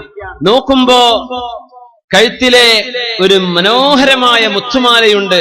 ആ മാലയിലേക്ക് തന്നെ നോക്കുന്നു, മാലയിലേക്ക് തന്നെ നോട്ടം. അപ്പൊ ബന്ധുക്കളൊക്കെ ചോദിച്ചു, അല്ല നിങ്ങൾ ഈ പുതിയവണ്ണിനെ നോക്കാതെ ഈ മാലയിലേക്ക് കുറെ നേരമല്ല നോക്കാൻ തുടങ്ങിയിട്ട്, ഇത് എന്താണ് കഥ എന്ന് ചോദിച്ചപ്പം പറഞ്ഞു, ഇത് അന്ന് മക്കയിൽ എനിക്ക് കളഞ്ഞു കിട്ടിയ ഒരു മാലയുണ്ട്, ഇതേ മാല, ഇതേ മുത്തുകൾ, ആ ചുവന്ന ആ ത്രെഡ് പോലും, ആ നൂല് പോലും അതിലുണ്ട്, അതുപോലും മാഞ്ഞു പോയിട്ടില്ല. ആ ചുവന്ന നൂലിൽ കോർത്തെടുത്ത മണിമുത്തുകളുള്ള ഈ മാല എന്റെ കയ്യിൽ മക്കയിൽ പണ്ടൊരിക്കൽ കിട്ടിയിട്ടുണ്ടായിരുന്നു. എനിക്കതിങ്ങനെ ഓർമ്മ വന്നതാണ്. അപ്പൊ എല്ലാവരും അല്ലാഹു അക്ബർ തക്ബീർ ചൊല്ലാണ്. എല്ലാരും തക്ബീർ ചൊല്ലി. എന്തേന്ന് ചോദിച്ചു. നിങ്ങൾക്കറിയണോ ഇബ്നു അഖീൽ, ഈ പെൺകുട്ടിയുടെ വാപ്പ ഹജ്ജ് കഴിഞ്ഞ് തിരിച്ചു വന്നതിന്റെ ശേഷം ഞങ്ങളോടൊക്കെ കഥ പറഞ്ഞു. എന്റെ ഈ മുത്തുകളുടെ മുത്തുമാലയുടെ കിഴി എനിക്ക് നഷ്ടപ്പെട്ടു പോയ കഥ പറഞ്ഞു അദ്ദേഹം. എന്നിട്ട് അത് തിരിച്ചു കൊടുത്ത നല്ല മനുഷ്യനെ സംബന്ധിച്ച് പറഞ്ഞൊരു നല്ലൊരു ചെറുപ്പക്കാരൻ, ഞാൻ 500 ദിർഹം പകരം കൊടുത്തിട്ട് വേണ്ട എന്ന് പറഞ്ഞു. നഷ്ടപ്പെട്ടത് തിരിച്ചേൽപ്പിക്കൽ എന്റെ ബാധ്യതയാണ്, ബാധ്യതയ്ക്ക് എന്തിനാണ് പൈസ വാങ്ങേണ്ടതെന്ന് പറഞ്ഞ് എന്നോട് പൈസ വാങ്ങാതെ പോയ ഒരു നല്ല ചെറുപ്പക്കാരന്റെ കഥ ഞങ്ങളോട് ഈ കുട്ടിയുടെ വാപ്പ പറഞ്ഞു തന്നിട്ടുണ്ട്. അദ്ദേഹം പറഞ്ഞു, മാ വജദ്തു ഫിദ്ദുനിയാ മുസ്ലിമൻ ഇല്ലാ ഹാദല്ലദീ റദ്ദ അലയ്യൽ അഖദ. എന്റെ മാല എനിക്ക് തിരിച്ചു നൽകിയ ഈ ചെറുപ്പക്കാരനല്ലാതെ ഒരു മുസ്ലിമിനെ ഞാൻ വസ്വത്തൊരു മുസ്ലിമിനെ വേറെ കണ്ടിട്ടില്ല. നല്ല ലക്ഷണമുള്ളൊരു മുസ്ലിം ഇവൻ തന്നെ, ഈ മാല തന്നവൻ. ആ ഉപ്പ ദുആ ഇറക്കുമായിരുന്നു, അല്ലാഹുമ്മ ജമഅ ബൈനി വബൈനഹു ഹത്താ ഉസവ്വിജഹു ബിബനതി. അല്ലാഹുവേ, ആ ചെറുപ്പക്കാരനെ എന്നെങ്കിലും ഒരു കാലത്ത് എനിക്ക് കാണിച്ചു തരേണമേ. എന്റെ പൊന്നുമോളെ ഞാൻ അയാൾക്ക് കല്യാണം കഴിച്ചു കൊടുക്കണമെന്ന് ആഗ്രഹമുണ്ട് റബ്ബേ. ആ ചെറുപ്പക്കാരൻ എന്നെ കൺമുമ്പിലേക്ക് എത്തിക്കുമോ എന്ന് ഈ വൃദ്ധനായി മരിച്ചുപോയ വാപ്പ എന്നും ദുആ ഇറക്കാറുണ്ടായിരുന്നു. ഞങ്ങളത് കേട്ടവരാണ്. ആ പ്രാർത്ഥനയാണ് ഇവിടെ സംഭവിച്ചത്. അൽ ജസാഉ മിൻ ജിൻസിൽ അമൽ. ഉലമാ പറയും, നമ്മൾ എന്ത് പ്രവർത്തിക്കുന്നുവോ അതനുസരിച്ചാണ് അല്ലാഹു അമൽ കൊണ്ടുവരുന്നത്. വമൻ യത്തഖില്ലാഹ യജ്അൽ ലഹു മഖറജ വയർസുഖുഹു മിൻ ഹൈസു ലാ യഹ്തസിബ്. അല്ലാഹുവിന് വേണ്ടി ചാരിത്ര ശുദ്ധി സൂക്ഷിക്കുകയും അല്ലാഹുവിനെ ഉദ്ദേശിച്ച് വ്യഭിചാരത്തിലേക്ക് പോകാതിരിക്കുകയും കണ്ണുകളെ സൂക്ഷിക്കുകയും ചെയ്യുന്ന ആളുകൾക്ക് കൺകുളിർമയുള്ള ജീവിതം അല്ലാഹു അവരറിയാതെ അവരുടെ മുമ്പിലേക്ക് റബ്ബ് കൊണ്ടുകൊടുത്തതിന്റെ മകുടോദാഹരണമാണ് പണ്ഡിത ലോകത്ത് പ്രസിദ്ധമായ ഈ സംഭവം. അല്ലാമ അബുൽ വഫാ ഇബ്നുൽ അഖീൽ തങ്ങളുടെ സംഭവം, സ്വന്തം ജീവിതാനുഭവമാണിത്. അള്ളാഹു മുമ്പിലേക്ക് കൊണ്ടുപോയി കൊടുക്കാൻ അന്നൊരു സത്യസന്ധത കാണിച്ചില്ലേ, ആ സത്യസന്ധതക്ക് അള്ളാഹു നൽകുന്ന പ്രതിഫലമാണിത്. മുത്തനബി തങ്ങൾ പറയുമായിരുന്നു, ഇദാ അതാകും മൻ തർളൗന ദീനഹു വഅമാനതഹു ഫസവ്വിജൂഹു. ആരെയാണ് പുതിയാപ്ലയായി സ്വീകരിക്കേണ്ടതെന്നറിയുമോ? ആരാ പുതിയാപ്ലയായി സ്വീകരിക്കേണ്ടത്? നമ്മൾ അങ്ങനെ കല്യാണം ആലോചിക്കുമ്പോൾ ആദ്യം എന്താ നോക്കുക? നമ്മൾക്ക് സത്യം ഉള്ളതുപോലെ പറയാം, ഉള്ളതുപോലെ പറയാം. എന്താ പറയാ? എന്താ വരുമാനം അല്ലേ? ചെറുപ്പക്കാരൻ എന്താ വരുമാനം? ആദ്യം ആള് ഓക്കെയാണ്, കാണാനൊക്കെ ഓക്കെയാണ്. പിന്നെന്താ വരുമാനം? ബൈക്കും അങ്ങനെ തിരിച്ചു മറിച്ചും ചെറുക്കള കാസർഗോഡ് ട്രിപ്പടിക്കലാണോ പണി? അല്ല, എന്തെങ്കിലും ജോലി ഉണ്ടോ? എന്തെങ്കിലുമൊക്കെ പണിയെടുത്ത് ജീവിക്കുകയാണോ? കച്ചവടം ഉണ്ടോ? ഉണ്ട്. ഇവിടെ ഗൾഫിലാ. മുമ്പൊക്കെ ഗൾഫിലെന്ന് പറഞ്ഞാൽ അവിടെ വീണു. അങ്ങനെയൊന്നുമില്ല. ഗൾഫൊക്കെ ഒരു ആൾക്കാരെ കണ്ടുവന്നതാ. അവിടെ എന്താ പണിന്ന് ചോദിക്കും. ഏത് കമ്പനിയാന്ന് ചോദിക്കും. ഫാമിലി സ്റ്റാറ്റസ് ഉണ്ടോ ചോദിക്കും. എപ്പോഴാ ലീവ്? 6 മാസം ലീവ് ഉണ്ടോ? കൊല്ലത്ത് ലീവ് ഉണ്ട്, ഇവരെ കൊണ്ടുപോകാൻ പറ്റുമോ? ഇതൊക്കെ അറിഞ്ഞിട്ട് കല്യാണം കഴിപ്പിച്ചു കൊടുക്കുള്ളൂ. സുബ്ഹാനല്ലാഹ്. തെറ്റാണെന്ന് പറയല്ല, അതൊക്കെ നോക്കാം. ദീൻ കഴിഞ്ഞതിന്റെ ശേഷം, അമാനത്ത് വിശ്വസ്തത കഴിഞ്ഞതിന്റെ ശേഷം, ഇദാ അതാകും മൻ തർളൗന ദീനഹു വഅമാനതഹു. മഹാനായ ഇബ്നു അഖീൽ എന്നവർ ആ മാല തിരിച്ചു കൊടുത്ത അമാനത്ത്, സത്യസന്ധത. ആ പുതിയാപ്പിളയെ ജീവിതത്തിൽ കണ്ടുമുട്ടുമോ എന്ന് പോലും വിചാരിക്കാത്ത ആ മനുഷ്യൻ റബ്ബിനോട് ദുആ ചെയ്യുകയാണ്, അല്ലാഹുമ്മ ജ്മഅ ബൈനി വബൈനഹു. റബ്ബേ, മക്കയിൽ ഞാൻ എന്റെ കയ്യിലെ എല്ലാ സമ്പാദ്യവും കൊണ്ടുപോയി നഷ്ടപ്പെട്ടപ്പോ എന്റെ കയ്യിലേക്ക് തിരിച്ചേൽപ്പിച്ച ആ ചെറുപ്പക്കാരനെ ഒന്ന് എത്തിച്ചു തരുമോ? അവനാണ് മുസ്ലിം, അവനാണ് മുസ്ലിം. മാ റഅയ്തു മുസ്ലിമൻ ഇല്ലല്ലദീ ആദ ഇലയ്യ അഖദി. എന്റെ മാല തിരിച്ചു തന്ന ഈ ചെറുപ്പക്കാരനല്ലാതെ മാ റഅയ്തു മുസ്ലിമാ, വേറെ ഒരു മുസ്ലിമിനെ ഞാൻ കണ്ടില്ല. എന്തെന്നറിയോ? മുസ്ലിമിന്റെ പ്രത്യേകത ഈ വിശ്വസ്തതയാണ്, അമാനത്താണ്. പൈസ ഏൽപ്പിച്ചാൽ അതിന്റെ ഹക്ക് പ്രകാരമേ അവൻ കൈകാര്യം ചെയ്യൂ. ഈ സർട്ടിഫിക്കറ്റ് കിട്ടിക്കഴിഞ്ഞാൽ ഫദാലിക്കൽ മുസ്ലിം, അതാണ് മുസ്ലിം. നമ്മുടെ സദസ്സിൽ, നമ്മുടെ നാട്ടിൽ, നമ്മുടെ ചുറ്റുപാടിൽ, ഈ നഗരത്തിൽ, നമ്മുടെ ജില്ലയിൽ നമുക്ക് സത്യസന്ധരായി ഇത്തരം ചെറുപ്പക്കാരെ എത്ര പേരെ കിട്ടും എന്നതാണ് വിഷയം. പൈസ ഏൽപ്പിച്ചാൽ നിസ്കരിക്കാൻ റെഡിയാണ്, ഖിയാമുൽ ലൈൽ റെഡിയാണ്, സ്വലാത്തു ദിക്ർ ഒക്കെ റെഡിയാണ്. പൈസ ഏൽപ്പിച്ചാൽ കഴിഞ്ഞു. വലിപ്പിന്റെ അടുത്ത് നിർത്താൻ പറ്റൂല എന്നാ പറയാ, ഡ്രോവറിന്റെ അടുത്ത് പൈസ ഇടുന്നോടത്ത് നിർത്താൻ പറ്റൂല, ബാക്കി എല്ലാ ജോലിക്കാളും ഒക്കെയാണ്. ആളുടെ വാല്യൂ സീറോ, ബിഗ് സീറോ, വട്ടപൂജയാണെന്ന് ആളുടെ വില ഇല്ല എന്ന, ദീനിൽ വിലയില്ല. അമാനത്ത് വേണം, അമാനത്ത് വേണം. മഹാനായ അബ്ദുല്ലാഹി ഇബ്നുൽ മുബാറക് റളിയല്ലാഹു അൻഹുവിന്റെ വാപ്പ മുബാറക് എന്നവർ 2 വർഷം മുന്തിരിത്തോട്ടം നോക്കുകയും ആ തോട്ടത്തിൽ നിന്ന് ഒരു മുന്തിരി പോലും കടിച്ചു നോക്കാതെ മുതലാളി ഒരിക്കൽ തിരിച്ചു വന്നപ്പോ മുന്തിരി കൊണ്ടുവരൂ എന്ന് പറയുകയും 2-3 തവണ കൊണ്ടുപോയി കൊടുത്തത് പുളിച്ച മുന്തിരിയായപ്പോ മുബാറക്കെ ഇതിൽ പുളിയുള്ളതേതാ മധുരമുള്ളതേതാ എന്ന് നിങ്ങൾക്കറിയില്ലേ എന്ന് ചോദിച്ചപ്പോഴാണ് യാ സയ്യിദി യാ മൗലായി, എന്റെ നേതാവേ, ഉടമസ്ഥനെ, ഈ തോട്ടത്തിന്റെ അടിമയായി ജോലി ചെയ്യുന്ന എന്നെ നിങ്ങൾ ഏൽപ്പിച്ചത് തോട്ടം നോക്കാനല്ലയോ, മുന്തിരി തിന്നാൻ അനുമതി നൽകിയിട്ടില്ലല്ലോ. അതുകൊണ്ട് ഇതിൽ പുളിയേതാ മധുരമേതാ എന്ന് എനിക്കറിയില്ല, ഞാൻ തിന്നു നോക്കിയിട്ടില്ല. 2 വർഷമായി ഒരു മുന്തിരി പോലും ഞാൻ തിന്നു നോക്കിയിട്ടില്ല. അപ്പോഴാണ് ഈ മുബാറക് എന്നവർക്ക് മുതലാളി സ്വന്തം മകളെ കല്യാണം കഴിച്ചു കൊടുക്കുന്നത് ചരിത്രം നിങ്ങൾ കേട്ടിട്ടുണ്ടായിരിക്കും. മുതലാളി കല്യാണം കഴിച്ചെടുത്തു. സ്വന്തം മോളോട് പറഞ്ഞു, മോളെ, എനിക്കൊരു പുതിയാപ്പിളയുണ്ട്. ആരാണെന്നറിയോ? എന്റെ ഉപ്പ. ആരാണ്? മുബാറക്കാണ് മോനെ. എന്റെ ഉപ്പാക്ക് ഇഷ്ടായോ? ഉപ്പാക്ക് ഇഷ്ടമായി മോളെ. എന്തുകൊണ്ടുപ്പാ? എന്തുകൊണ്ട് മുബാറക് എന്ന അടിമയെ വലിയൊരു മുതലാളിയുടെ മോളെ എന്തിന് കല്യാണം കഴിച്ചു കൊടുക്കണം? മോളെ, മുബാറക്കിനെ പോലെ അമാനത്ത് സത്യസന്ധത കാണിച്ച ഒരു ചെറുപ്പക്കാരനെ ഞാൻ കണ്ടില്ല. അതുകൊണ്ട് ഉപ്പാക്ക് ഇഷ്ടമാണോ? എനിക്കിഷ്ടമാണ് ഉപ്പ. അങ്ങനെ കല്യാണം കഴിഞ്ഞ ആ ഭാര്യ ഭർത്താവിൽ നിന്നുണ്ടായ മോനാണ് ലോകം കണ്ട പ്രഗത്ഭനായ പണ്ഡിതൻ മഹാനായ അബ്ദുല്ലാഹി ഇബ്നുൽ മുബാറക് റളിയല്ലാഹു അൻഹു. അമാനത്തായിരുന്നു, വിശ്വസ്തതയാണ്. ജീവിതത്തിൽ അത് നഷ്ടപ്പെട്ടത് വീണ്ടെടുക്കൽ അനിവാര്യമാണ്. ഇദാ അതാകും മൻ തർലൗന ദീനഹു വ അമാനതഹു ഫസവ്വിജു. നിങ്ങൾ ആർക്കെങ്കിലും ഒരു ചെറുപ്പക്കാരന്റെ ദീനീ ബോധവും അവന്റെ വിശ്വസ്തതയും ഇഷ്ടമായാൽ കല്യാണം കഴിച്ചു കൊടുത്തോളൂ. പിന്നെ വീട്ടിക്ക് കാറ് കയറോ വണ്ടി പോവോ ഇതൊന്നും നോക്കണ്ട. അതൊന്നും ഷറയിൽ പറയേണ്ട കാരണമല്ല. വീട്ടിക്ക് വണ്ടി പോകില്ല അതൊന്നും പറഞ്ഞിട്ടില്ല, അതൊക്കെ നമ്മൾ ഉണ്ടാക്കിയതാണ്. ഇദാ അതാകും മൻ തർലൗന ദീനഹു വ അമാനതഹു ഫസവ്വിജു. ഏതെങ്കിലും ഒരു ചെറുപ്പക്കാരന്റെ വിശ്വസ്തതയും ദീനും ഇഷ്ടപ്പെട്ടാൽ. എന്തുകൊണ്ട് വിശ്വസ്തത? കല്യാണം കഴിച്ച് മുങ്ങുന്ന പുതിയാപ്പിളാരുണ്ട്. 2-3 കല്യാണം കഴിച്ച് ഓരോ ജില്ലയിൽ പോയിട്ട് ഓരോ കല്യാണം. ആ കിട്ടിയ സമ്പത്തിന്റെ ഒരൊറ്റ മുങ്ങലാണ്. അമാനത്തില്ല ഒന്ന്. ദീനുണ്ടെങ്കിൽ അവളെ ഇഷ്ടപ്പെട്ടാൽ നല്ല നിലക്ക് അവളുടെ കൂടെ ജീവിക്കും. അവളോട് വെറുപ്പാണെങ്കിൽ അവളെ ബുദ്ധിമുട്ടാക്കില്ല, നല്ല നിലക്ക് തൊലാക്ക് ചൊല്ലും.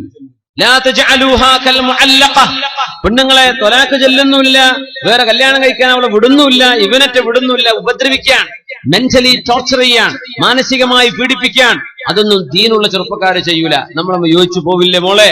എന്നാ പിന്നെ എന്ത് ചെയ്യാ? ഹക്കമൻ മിൻ അഹ്ലിഹി വ ഹക്കമൻ മിൻ അഹ്ലിഹാ. നമ്മുടെ മുതിർന്ന കാരണവന്മാർ ചർച്ച ചെയ്യട്ടെ, നമ്മൾ തമ്മിൽ തുടർന്നു പോകാൻ കഴിയുമോ ഇല്ലയോ. സാധ്യമല്ലെങ്കിൽ ത്വലാഖാണ് നമ്മുടെ പരിഹാരം. അള്ളാഹു അങ്ങനെ നിശ്ചയിച്ചിരിക്കണം. നമ്മൾ പിരിയുകയാ, നിനക്ക് നല്ലൊരു ഭർത്താവിനെ കിട്ടട്ടെ, എനിക്കൊരു നല്ല പെണ്ണിനെയും കിട്ടട്ടെ, മഅസ്സലാമ. ഇത് പറഞ്ഞ് സമാധാനപരമായി പിരിയേണ്ട കേസ് വരും. അങ്ങനെ സമാധാനപരമായി പിരിയണമെങ്കിൽ ഇവന് ദീന് വേണം, അല്ലെങ്കിൽ കോടതി ഇടപെടുത്തും. പെണ്ണും അങ്ങനെയാ. പെണ്ണുങ്ങളും പെണ്ണിന്റെ കൂട്ടക്കാരും പ്രത്യേകിച്ച് മനസ്സിലാക്കുക. നമ്മളൊക്കെ കല്യാണം കഴിച്ചു പോകുമ്പോൾ നമ്മുടെ പെങ്ങന്മാരുടെ വിഷയം വരുമ്പോ കുടുംബ കോടതിയിലേക്ക് പീഡന കേസ്. ആര് പീഡിപ്പിച്ചു എന്നായി പറയുന്നത്? പച്ച സാധുവായ പുതിയാപ്പിളന്റെ ഉമ്മ, പച്ച സാധുവായ പുതിയാപ്പിളയുടെ പെങ്ങള്, വല്യമ്മ പീഡിപ്പിച്ചു, പുതിയാപ്പിള പീഡിപ്പിച്ചു, ഒന്നും ചെയ്തിട്ടില്ല. ഇവരോട് ഇങ്ങോട്ടൊന്നും ചോദിക്കണ്ടെന്ന് വിചാരിച്ച് അങ്ങോട്ട് തോക്കിലേക്ക് ആദ്യം വെടിവെക്കുക. നഷ്ടപരിഹാരം 10 ലക്ഷം. നഷ്ടപരിഹാരം പുതിയാപ്പിളക്ക് ഇങ്ങോട്ടായിരിക്കും ചിലപ്പോൾ കൊടുക്കാനുണ്ടാവുക. പക്ഷേ എന്തായാലും വിവാഹ വിഷയത്തിൽ പെണ്ണിന് അനുകൂലമായിരിക്കും വിധി പറയുക എന്ന ഒരു ധിക്കാരത്തിൽ പച്ചയായ നുണ പറഞ്ഞ് പച്ചയായ കള്ളക്കേസുണ്ടാക്കി എന്റെ മുമ്പിനെ ദുന്യാവ് രക്ഷപ്പെട്ടാൽ മതിയോ? ആഖിറം രക്ഷപ്പെടണ്ടയോ? ആഖിറം രക്ഷപ്പെടണ്ടയോ? എത്ര കുടുംബമാണ് കള്ളക്കേസിൽ കുടുങ്ങി കിടക്കുന്നത്? പച്ചയായ നുണ. നന്മയല്ലാതെ മറ്റൊന്നും ചെയ്തിട്ടില്ലാത്ത ഒരു ഉമ്മ, നല്ല വാക്കുകളല്ലാതെ മറ്റൊന്നും പറഞ്ഞിട്ടില്ല. ഇനി എങ്ങാനും മോശപ്പെട്ട പറഞ്ഞുപോയി എന്ന് വിചാരിക്കുക. മനുഷ്യന്മാരില്ലേ? ആരാ അയ്യുർ റിജാലിൽ മുഹദ്ദബു? ആരാ ഒരു തെറ്റും ചെയ്യാത്തവരാരാ ഉള്ളത്? ഇങ്ങനെ പൊറുക്കേണ്ടടുത്തും ക്ഷമിക്കേണ്ടടുത്തും അതിനൊരുങ്ങാതെ കോടതി വരാന്തകളിലേക്ക് കേസുകൾ നീങ്ങുന്നത് ദീനില്ലാത്തതിന്റെ കുഴപ്പമാണ്. പെണ്ണിന് ദീന് വേണം, പെണ്ണിന്റെ വാപ്പാക്ക് ദീന് വേണം, ആങ്ങൾക്ക് ദീന് വേണം. ഒരു മനുഷ്യന് ഞാൻ എന്തിനു ദുൽമ ചെയ്യണം? വിധങ്ങൾ പറയുന്നു, ഇന്ന അസ്റഅ അശ്ശർരി ഉഖൂബതൻ ഇൻദല്ലാഹ്, അള്ളാഹുവിന്റെ അടുത്ത് ഏറ്റവും കടുത്ത ശിക്ഷ വളരെ പെട്ടെന്ന് വരുന്ന 2 തെറ്റുകളാണുള്ളത്. 2 തെറ്റുകൾക്കാണ് അസ്റഉൽ ഉഖൂബ, തെറ്റുകൾക്ക് അള്ളാഹു ഉടനെ ശിക്ഷ കൊടുക്കുന്ന 2 തെറ്റുകളാണുള്ളത്. പ്രത്യേകം മനസ്സിലാക്കി വെക്കുക, 2 എണ്ണമാണ്.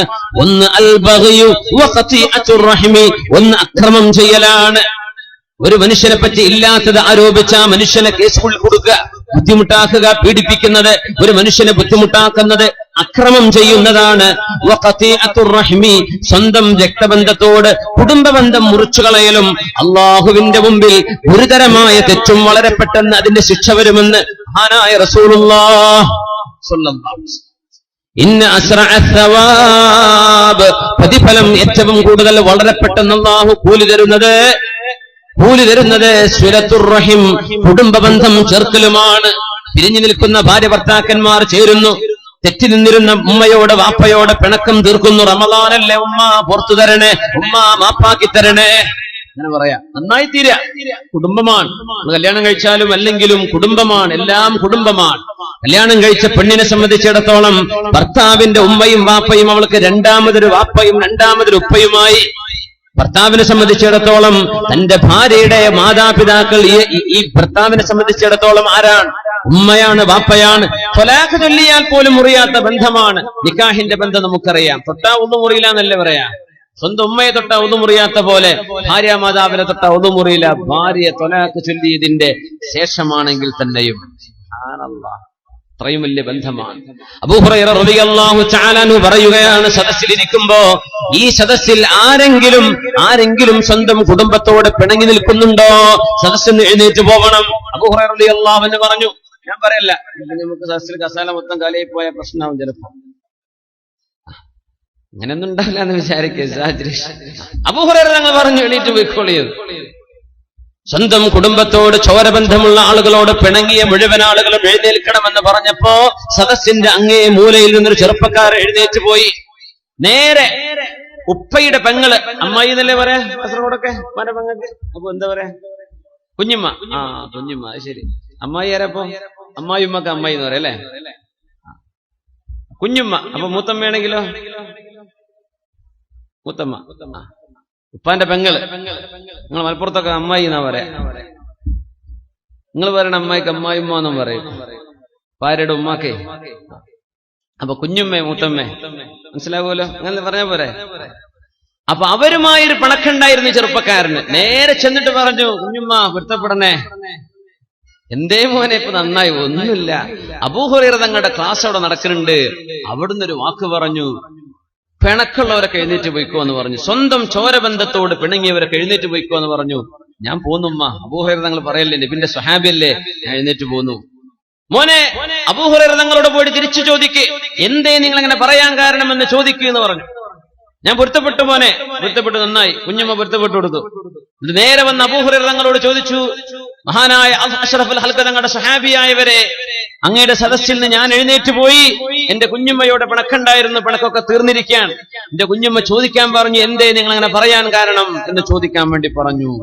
അപ്പൊ പറഞ്ഞു, സമിഅ്തു ഖലീലി റസൂലല്ലാഹ് സ്വല്ലല്ലാഹു അലൈഹി വസല്ലം യഖൂൽ, എന്റെ ഹബീബായ നബി തങ്ങൾ പറഞ്ഞത് എന്റെ ചെവി കൊണ്ട് ഞാൻ കേട്ടതാണ്. അല്ലാഹു സുബ്ഹാനഹു വ തആല ഇന്നല്ലാഹ ലാ യുൻസിലു റഹ്മതഹു, അല്ലാഹുവിന്റെ കാരുണ്യം അല്ലാഹു ഫീ ഖൗമിൻ, ഒരു സമൂഹത്തിലേക്ക് ഇറക്കുകയില്ല, വഫീഹിം ആഖ്, സ്വന്തം മാതാപിതാക്കളോടോ മാതാപിതാക്കളുടെ ചോരബന്ധമുള്ളവരോടോ പിണങ്ങി നിൽക്കുന്ന ഒരാൾ ഒരു സദസ്സിലുണ്ടെങ്കിൽ ആ സദസ്സിൽ അല്ലാഹുവിന്റെ റഹ്മത്ത് വരികയില്ലെന്ന് അല്ലാഹുവിന്റെ ഹബീബ് പറഞ്ഞിട്ടുണ്ട്. അതുകൊണ്ടാ ഞാൻ എഴുന്നേറ്റ് പോകാൻ വേണ്ടി പറഞ്ഞതെന്ന് മഹാനായ അബൂ ഹുറൈറ റളിയല്ലാഹു അൻഹു. കല്യാണം കഴിച്ചതിൽ പിന്നെ പെങ്ങളോട്, ഉമ്മയോട്, കുടുംബത്തോട്, മാതാപിതാക്കളോട് പിണക്കമായി കഴിഞ്ഞവർ ഓർക്കുക. വിവാഹം നടക്കുന്ന 28 വയസ്സുവരെ 30 വയസ്സുവരെ പോറ്റി വളർത്തിയ സ്നേഹം തന്ന, വൈകുന്നേര സമയത്ത് തളർന്നു വരുമ്പോഴോ കളി കഴിഞ്ഞു വരുമ്പോഴോ പാതിരാക്ക് കൂട്ടുകാട് കൂടെ കറങ്ങിത്തിരിഞ്ഞു വരുമ്പോഴോ നിങ്ങൾക്ക് വേണ്ടി വാതിൽ തുറന്നു തന്ന് വീട്ടിലുള്ള ഭക്ഷണം വെച്ചു തന്ന് നിങ്ങളെ സുബഹിക്ക് വിളിക്കാൻ വന്ന പ്രിയപ്പെട്ട ഉമ്മയെ കല്യാണം കഴിച്ചതിന്റെ ശേഷം എന്തുകൊണ്ട് കാണാൻ പറ്റാതെയായി? എന്തുകൊണ്ട് പിണക്കമായി? എന്തുകൊണ്ട് ഉമ്മ നിങ്ങൾക്ക് ശത്രുവായി? ആ വീട്ടിൽ നിന്ന് മാറിപ്പോവണമെന്നായി. വല്ലാത്ത അത്ഭുതമാണ്. മുൻകാലത്ത് നമ്മുടെ വീടുകളിൽ സൗകര്യമുണ്ടോ? ഇല്ല. ഒറ്റ റൂം, ഒരു ഹാള്, അല്ലെ ഉമ്മാക്ക് വാപ്പാക്ക് റൂം, പിന്നെ അടുക്കള, കഴിഞ്ഞു. കുട്ടികളെ ഓടിയിട്ട് ഒറ്റ ഓട്ടം, കഴിഞ്ഞോ, ആ റൂം കഴിഞ്ഞു, അത്രയേ ഉള്ളൂ.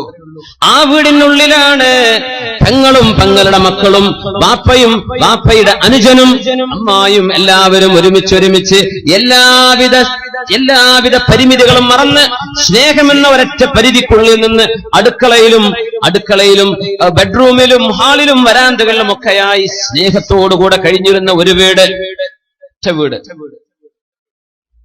അന്ന് വിരുന്നുകാരും വരും, നല്ല രസമായിരിക്കും അല്ലെ?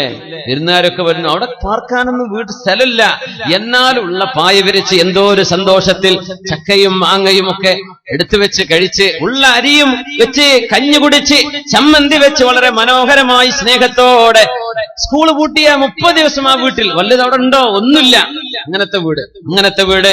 എന്നിട്ട് അവിടെ കിടന്നുറങ്ങാൻ ആളുകൾ വന്നിരുന്നു, പാർക്കാൻ ആളുകൾ വന്നിരുന്നു. ഇന്ന് മണിമാളിക നമ്മൾ ഉണ്ടാക്കുന്നുണ്ട്. അതിൽ ഒരു റൂം ഗസ്റ്റ് റൂമാണ്. പക്ഷേ ഒരു ഗസ്റ്റും അവിടെ കിടന്നുറങ്ങുന്നില്ല. രാത്രി 2 മണിയായാലും പറയുന്നു, എനിക്ക് എന്റെ വീട്ടിലേക്ക് പോകണം. ആരും ആ റൂമിൽ ഉറങ്ങുന്നില്ല. വീടുകളിലേക്ക് പ്രിയപ്പെട്ട ഉമ്മ കടന്നു വരുന്നില്ല. എന്തേ? തുടച്ചു വൃത്തിയാക്കുന്ന മരുമോൾ, അവൾക്ക് ഉമ്മ വരുമ്പോഴേക്കും വിഷമമാണ്. ഉമ്മയുടെ കയ്യിൽ നിന്ന് വല്ലതും താഴെ വീണാൽ, ഉമ്മ വല്ലതും വൃത്തികേടാക്കിയാൽ, യൂറോപ്യൻ ക്ലോസറ്റ് ഉമ്മക്ക് ഉപയോഗിക്കാൻ അറിയില്ലല്ലോ. ഉമ്മ വന്ന് ഫ്ലഷ് ചെയ്യാതെ പോയാൽ ഈ ഉമ്മ വന്നിട്ട് വീട്ടിൽ ദുർഗന്ധമാണെന്ന് പറയുന്ന സ്വന്തം മകന്റെ മോളുടെ വീട്ടിൽ എങ്ങനെയാ ഞാൻ നിൽക്കുന്നത്? ഉമ്മാക്ക് അവിടെ വേണ്ട. ആ വീട്ടിൽ ഉപ്പ വരുന്നില്ല. എന്തേ? അവരൊക്കെ വരുമ്പോൾ ഇവൾ തുടച്ചു പോകുന്നത് കാണാം. ഉമ്മയും വാപ്പയും നടക്കുന്നതിന്റെ പിന്നാലെ, മഫ്ഫെടുത്ത് പിന്നാലെ അവൾ ഓടുകയാണ്. എന്തിന്? കാല് തട്ടി ചെളി വീഴുന്നുണ്ട് വിലപിടിപ്പുള്ള ഗ്രാനൈറ്റിൽ. എന്റെ പെങ്ങളെ, പ്രിയപ്പെട്ട സഹോദരി, ആ ഉപ്പയുടെ കാലിലെ ചെളിയാണ് മോളെ നിന്റെ മുഖത്ത് നിൽക്കുന്ന ശോഭയെക്കാളും പുണ്യമായത്. ആ ഉപ്പയുടെ പിറകിൽ ചെന്ന് നിങ്ങൾ വരുമ്പോൾ ഇവിടെ അഴിക്കാവുന്നുണ്ട് എന്ന ഒരു മെസ്സേജ് നീ അറിയാതെയോ അറിഞ്ഞോ അവർക്ക് കൈമാറിക്കൊണ്ടിരിക്കുന്നു. എങ്ങനെയാ വീട്ടിൽ അള്ളാഹുവിന്റെ മലക്കുകൾ വരുന്നത്? ഉമ്മ വാപ്പമാർ വെറുത്തു പോകുന്ന വീടുകളിൽ അള്ളാഹുവിന്റെ മലാക്കമാർ വരുമോ? അള്ളാഹുവിന്റെ മലക്കുകൾ വരുമോ? മഹാനായ അബൂ ഹുറൈറ തങ്ങൾ പറയുന്നു, മൻ കാന ആഖൻ ഫൽഖുറുജ്. അതുകൊണ്ടാണ് ഇൽമിന്റെ മജ്ലിസിൽ വെച്ച് പറഞ്ഞത് അബൂ ഹുറൈറ റളിയല്ലാഹു അൻഹു, പിണങ്ങിയവർ മുഴുവനും എഴുന്നേറ്റ് പോകണം. ഹബീബായ നബി തങ്ങൾ പറഞ്ഞിട്ടുണ്ട്, സ്വന്തം കുടുംബത്തോട് പിണങ്ങിയ ആളുകൾക്ക് ഈ അള്ളാഹുവിന്റെ റഹ്മത്ത് ഒരു സദസ്സിൽ ഇറങ്ങുകയാണെങ്കിൽ, അവിടെ സ്വന്തം ഉമ്മയോട് വാപ്പയോട് പിണങ്ങിയവരുണ്ടെങ്കിൽ അള്ളാഹുവിന്റെ കരുണ അവിടെ ഇറങ്ങുകയില്ല എന്ന് അഷ്റഫുൽ ഖൽഖ് റസൂലുള്ളാഹ് സല്ലു അലൻ നബി മുഹമ്മദിൻ വആലിഹി. എഴുന്നേൽക്കാൻ പറ്റുന്നവർ എഴുന്നേൽക്കുക. സദസ്സ് സ്റ്റേജും എഴുന്നേൽക്കണ്ടേ. അല്ലാഹുമ്മ സല്ലി അലാ സയ്യിദിനാ മുഹമ്മദിൻ വഅലാ ആലി സയ്യിദിനാ മുഹമ്മദിൻ വബാരിക് വസല്ലിം അലൈഹി. അല്ലാഹുമ്മ സല്ലി അലാ سيدنا محمد وعلى آل سيدنا محمد وبارك وسلم عليه. അല്ലാഹു നമുക്ക് റഹ്മത്ത് ചെയ്യട്ടെ. എന്തെങ്കിലും പിണക്കങ്ങൾ ഉണ്ടെങ്കിൽ അല്ലാഹു നീക്കിത്തരട്ടെ. ഖൽബുകൾക്കിടയിൽ ഇണക്കവും സ്നേഹവും അല്ലാഹു കാരുണ്യവാനായ അല്ലാഹു നൽകി അനുഗ്രഹിക്കട്ടെ. കുടുംബത്തിലേക്ക് ഒരു പെണ്ണ് കയറി വരുമ്പോൾ അവിടെ റഹ്മത്ത് വരുന്നു, അല്ലാഹുവിന്റെ റഹ്മത്ത് വരുന്നുണ്ട്. ആ റഹ്മത്തിനെ നമ്മളായിട്ട് തടഞ്ഞു വെക്കല്ലേ. ഒരാൾ ഒരു അംഗം വീട്ടിലേക്ക് വർദ്ധിക്കുകയാണെങ്കിൽ ആ ഒരു ഏറെ വരുന്ന അംഗത്തിലുള്ള റിസ്ക്, വഫിസ്സമാഇ റിസ്ഖുകും വമാ തുഅദൂൻ, നിങ്ങൾക്കുള്ള ഭക്ഷണം അല്ലാഹു ആകാശ ലോകത്ത് രേഖപ്പെടുത്തി വെച്ചിട്ടുണ്ട്. വീട്ടിലേക്ക് ഒരു അതിഥി വരുമ്പോൾ അതിഥിക്ക് വേണ്ട റിസ്ക് അല്ലാഹു ഒരു വഴിക്ക് തരുന്നുണ്ട്.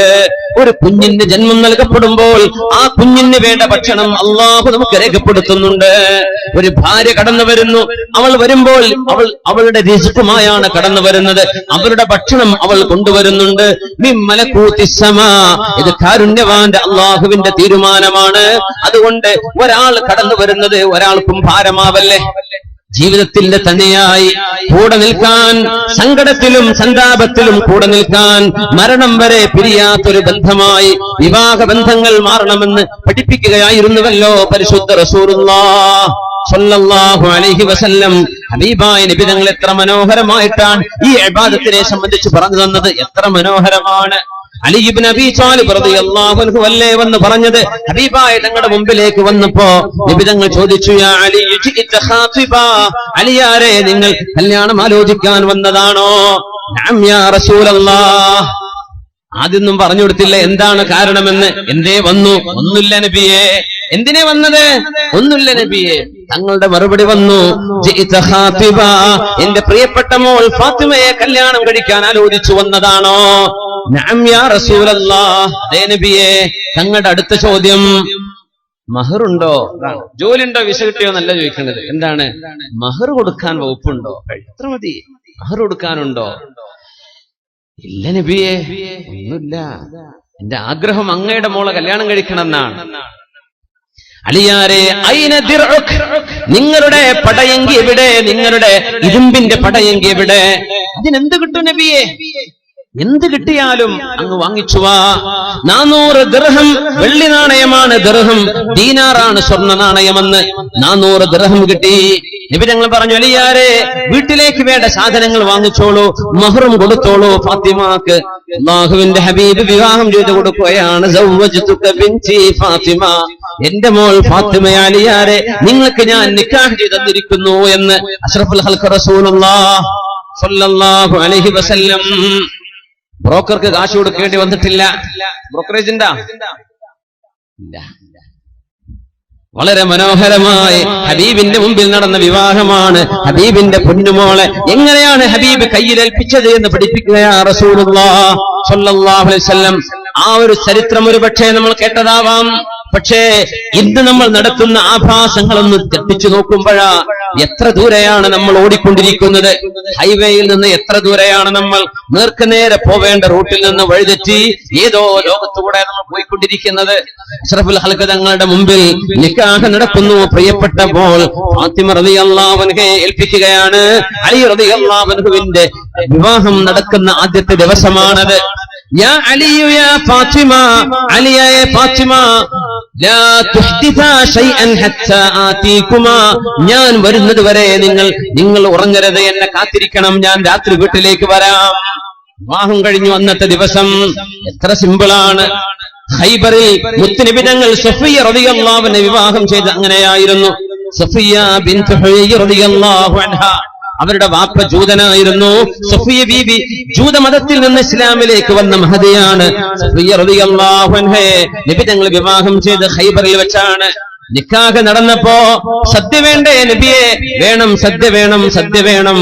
നബി തങ്ങൾ ആരുടെ കയ്യിൽ എന്തെങ്കിലും ഭക്ഷണം ഉണ്ടെങ്കിൽ കൊണ്ടുവരണേ ഞങ്ങൾ പറയാ.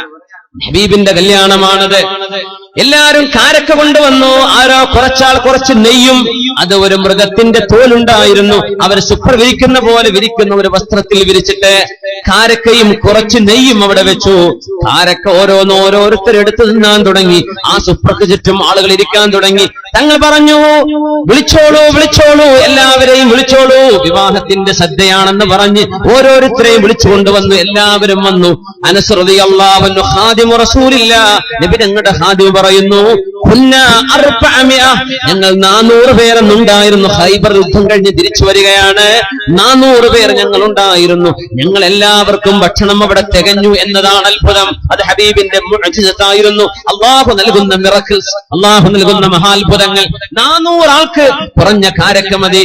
കാരക്കയും നെയ്യും ഇതായിരുന്നു ഹബീബിന്റെ കല്യാണത്തിന്റെ വിഭവം സ്വല്ലല്ലാഹു അലൈഹി വസല്ലം.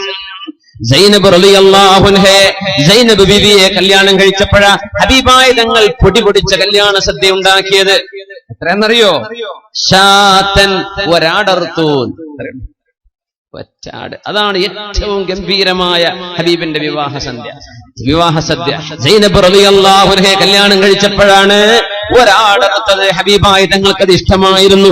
ഔലിം വലൗ ബിശാ, ഞങ്ങൾ പറയും കല്യാണം കഴിഞ്ഞാൽ, നിക്കാഹ് കഴിഞ്ഞാൽ തന്നെ വിവാഹ സദ്യ കൊടുക്കാം. അതിൽ ഏറ്റവും പുണ്യമായ സമയം, ശ്രേഷ്ഠമായ സമയം ഭാര്യയും ഭർത്താവും ഒരുമിച്ച് ഒരു രാത്രി താമസിച്ചതിന്റെ ശേഷമാണ്. പക്ഷെ അതിന്റെ മുമ്പും കൊടുക്കാം, ശേഷം കൊടുക്കാം. അതിലൊന്നും ഉലമ ഒരു വിരോധവും പറഞ്ഞിട്ടില്ല. കാരണം അത് അതിന്റെ അരികത്ത് തന്നെയല്ലേ, കുഴപ്പമില്ല. നമ്മൾ നാട്ടിൽ നടക്കുന്നത് തെറ്റാണ് എന്നൊന്നും പറയാൻ പറ്റില്ല, കുഴപ്പമില്ല. പക്ഷേ പുണ്യമായത് എങ്ങനെയാ? ഭാര്യയും ഭർത്താവും ഒരു ദിവസമെങ്കിലും, ഒരു രാത്രി കഴിഞ്ഞതിന്റെ പിറ്റേ ദിവസം വലീമത്തിന്റെ ഭക്ഷണം കൊടുക്കും, തലേന്ന് കൊടുക്കാം, നിക്കാഹ് കഴിഞ്ഞ് എപ്പോഴും കൊടുക്കാം, ഒരുമിച്ച് താമസിച്ചു കഴിഞ്ഞ് എപ്പോഴും കൊടുക്കാം, അന്ന് തന്നെ ആവണം നിർബന്ധമില്ല. മഹാനായ അബ്ദുറഹ്മാൻ ഇബ്നു ഔഫ് റളിയല്ലാഹു അൻഹു മദീനയിൽ വന്നപ്പോ ഡ്രസ്സിലൊരു മഞ്ഞ നിറം കണ്ടു. അന്ന് അത്ര പൂശും ഒരു മഞ്ഞ നിറം വരും. അപ്പൊ നബി തങ്ങൾ ചോദിച്ചു, കണ്ടപ്പോഴേ ചോദിച്ചു, ഇത് പുതിയാപ്പിളമാർ ഉപയോഗിക്കുന്ന അത്തറാണ്. അപ്പൊ തങ്ങൾ ചോദിച്ചു, അബ്ദുറഹ്മാൻ ഇബ്നു ഔഫ് അതസവ്വജ്ത, കല്യാണം കഴിച്ചോ? ആ നബിയെ, ഇന്നലെ കല്യാണം കഴിഞ്ഞു. ആലോചിക്കണം, മദീന എന്നത് ചെറിയൊരു സ്ഥലമാണ്, വളരെ ചെറിയ സ്ഥലമാണ്. നമ്മൾ കാസർഗോഡ് ബസ് സ്റ്റാൻഡ് മുതൽ ഇത്രക്ക് വരെ ഉണ്ടാവില്ല മദീന. അന്നത്തെ മദീന വളരെ ചെറുതാണ്. എന്തുകൊണ്ടെന്ന് വെച്ചാൽ ഉസ്മാൻ ഇബ്നു അഫ്ഫാൻ റളിയല്ലാഹു അൻഹുവിനെ അന്ന് മറവ് ചെയ്തത് മദീനക്ക് പുറത്തായിരുന്നു. ഇന്ന് ജന്നത്തുൽ ബഖീഇന്റെ മധ്യത്തിൽ കാണും ഉസ്മാൻ തങ്ങളുടെ ഖബർ. മദീനത്ത് പോയവർ കാണാൻ പറ്റും. ജന്നത്തുൽ ബഖീഇന്റെ മധ്യം കഴിഞ്ഞാൽ ഇടത് ഭാഗത്ത് മഹാനായ ഉസ്മാൻ ഇബ്നു അഫ്ഫാൻ റളിയല്ലാഹു അന്ന് അവരെ മറവ് ചെയ്തപ്പോ അന്നത്തെ രാഷ്ട്രീയ കൊലപാതകത്തിന്റെ ആളുകൾ മഹാനവറുകളെ വധിക്കുകയും അവരുടെ മയ്യത്ത് പോലും ബഖീയിൽ മറവ് ചെയ്യാൻ വിടില്ലെന്ന് പറഞ്ഞു. അങ്ങനെ ബഖീന്റെ പുറത്താണ് മറവ് ചെയ്തത് കിതാബുകൾ കാണാൻ പറ്റും. പിന്നീട് ബഖീയെ വികസിപ്പിക്കുകയാണ് ഉണ്ടായത്. അത് മദീനക്ക് പുറത്താണ്. അതിപ്പോ മദീന പള്ളിയിൽ എത്ര കുറച്ചുള്ളൂ. മദീനയിൽ ഹബീബിന്റെ കൂടെ താമസിക്കുന്ന അബ്ദുറഹ്മാൻ ഇബ്നു ഔഫ് റളിയല്ലാഹു അൻഹു കല്യാണം കഴിച്ചപ്പോ നബി തങ്ങൾ അറിഞ്ഞിട്ടില്ല. തങ്ങൾ ചോദിച്ചു, അബ്ദുറഹ്മാൻ ഇബ്നു ഔഫെ കല്യാണം കഴിഞ്ഞോ? ആ കഴിഞ്ഞു. അത്തറിന്റെ അടയാളം കണ്ടു എന്നാണ് തങ്ങൾ പറഞ്ഞു. ഔലിം വലൗ ബിശാ, ഒരാടെങ്കിലും അറുത്തിട്ട് നല്ല സദ്യ കൊടുക്കുക ആൾക്കാരെ വിളിച്ചിട്ട് എന്ന് പറഞ്ഞു. അങ്ങനെ അബ്ദുറഹ്മാൻ ഇബ്നു ഔഫ് റളിയല്ലാഹു അൻഹു വിവാഹ സദ്യ ചെയ്തു, ഒരാടറുത്തിട്ട്. അപ്പൊ മാംസം കൊടുക്കൽ സുന്നത്താണ് പറ്റുന്ന ആളുകൾക്ക്. ഒരുപാട് അതിഥികളെ വിളിക്കാം, ഇതൊക്കെ സുന്നത്താണ്. അതിഥികൾക്ക് നല്ല ഭക്ഷണം കൊടുക്കാം, പക്ഷേ ധൂർത്ത് ചെയ്തുകൂടാ. ഇന്നൽ മുബദ്ദിരീന കാനൂ ഇഖ്വാനശ് ശയാത്വീൻ, ധൂർത്ത് ചെയ്യുന്ന ആളുകൾ പിശാചുക്കളുടെ കൂട്ടുകാരാണെന്ന് മഹാനായ റസൂലുള്ളാഹി തങ്ങൾ ഖുർആൻ ഓതി പഠിപ്പിച്ചിട്ടുണ്ട്. പിശാചുക്കളുടെ കൂട്ടുകാരാണ്. ധൂർത്ത് ചെയ്തുകൂടാ. എമ്പാടും മനുഷ്യൻ സമ്പാദിച്ച സമ്പാദ്യം മുഴുവനും വിവാഹം നടക്കുന്ന സ്വന്തം മോളിന്റെയോ മോന്റെയോ വിവാഹം നടക്കുമ്പോ അന്ന് ആളുകളുടെ കണ്ണ് തള്ളിക്കാൻ വേണ്ടി, ഞെട്ടിക്കാൻ വേണ്ടി, തോന്നി കാസർഗോഡ് നിന്ന് ഞെട്ടുക എന്ന് പറഞ്ഞാൽ ആ പൾസൊക്കെ പോയിട്ടുണ്ടാവും, ഞെട്ടണ ഞരമ്പൊക്കെ പോയി ഔട്ടായിട്ടുണ്ടാവും. എത്ര ഞെട്ടൽ ഞെട്ടിക്കഴിഞ്ഞപ്പോ ഞെട്ടിട്ടേ തരിപ്പ് പോവെന്നൊക്കെ പറഞ്ഞില്ലേ, ഇനിയിപ്പോ ഞെട്ടലൊന്നും ഉണ്ടാവില്ല. ഓരോരുത്തരും അങ്ങ് ഞെട്ടിക്കന്നെയാണ്. കല്യാണം അങ്ങ് ഗംഭീരാക്കിയിട്ടേ ഇനി നമുക്ക് ആ ഏർപ്പാട് നിർത്തല്ലേ. ഞെട്ടലൊക്കെ എല്ലാവരും ഞെട്ടിക്കഴിഞ്ഞു. ഇനി എന്ത് ചെയ്യാ? വളരെ സിമ്പിളായിട്ട് നല്ല ഒതുങ്ങിയ ഭക്ഷണം തിന്നാൻ പറ്റുന്നത്. 4 ആൾക്കൊക്കെ ഒരു ആട് വെച്ചുകൊടുത്ത് ഇപ്പുറത്ത് കുറച്ച് ചിക്കനും കുറച്ച് ആകൂലി മീന് ചുട്ടതും അല്ലാത്തതും ഇലയിലും. ഇതൊക്കെ ആരാ തിന്നുന്നത്? തിന്നാൻ കഴിയോ? ഇല്ല. അപ്പൊ ഇങ്ങനെ ഫോട്ടോ എടുത്ത് വിടുകയാണ്. എന്റെ പല്ല് കുത്തി കുട്ടികൾ ഇറങ്ങി പോവാണ്. ഓ കുഴപ്പമില്ലട്ടാ. വേറെ സ്ഥലത്ത് പോയിട്ട് പറയാണ് അവിടുത്തെ അത്ര ആയിട്ടില്ല, അതൊക്കെ ഫ്രീ ആണ്. അതാ അതങ്ങനെ കുറ്റം പറഞ്ഞു നടക്കും. അപ്പോ മനുഷ്യന്മാർക്ക് തിന്നാൻ പറ്റണില്ല. എല്ലാവർക്കും കൊളസ്ട്രോളും പ്രഷറുമാണ്. എന്നൊക്കെ വെജിറ്റബിൾ ഉണ്ടോ എന്ന് ചോദിക്കൽ അഭിമാനമായി മാറി. സാമ്പാറും ചോറൊക്കെ ഉണ്ടോ എന്നൊരു VIP ചോദ്യമായിക്കണിപ്പോ. കാരണം മുതലാളിമാർക്ക് അതൊക്കെ വേണ്ടു. കാരണം ഒരുവിധ ആൾക്കാർക്കൊന്നും വയ്യ, എന്നാൻ വയ്യ. ഇതെന്തിനാ നമ്മൾ വെച്ചുകൂട്ടി? കുറെ ജീവികളെ ആടിനിറക്കേണ്ട ജീവുള്ള സാധനമല്ലേ അത്? ജീവനുള്ളതല്ലേ അള്ളാഹു നമുക്ക് ഭക്ഷണമായി തന്നത്. ബിസ്മില്ലാഹി, അള്ളാഹിന്റെ നാമം ഉച്ചരിച്ച് അള്ളാഹുവെ നീ കൊടുത്ത ജീവൻ ഞങ്ങൾ എടുക്കാൻ, എന്തിന്? നീ ഭക്ഷണമായി ഉപയോഗിച്ചോളൂന്ന് അള്ളാഹുവെ നീ സമ്മതം തന്നില്ലേ, അതുകൊണ്ട് ഇറക്കാൻ. മൃഗത്തോട് ദേഷ്യം ഉണ്ടായിട്ടല്ല അങ്ങനെ നമ്മൾ ഇറക്കണത്. അതൊക്കെ എത്രയോ ചവറ്റുകൊട്ടയിലേക്ക് നമ്മൾ എറിയാൻ അള്ളാഹുവിന്റെ മുമ്പിൽ ചെല്ലുമ്പോ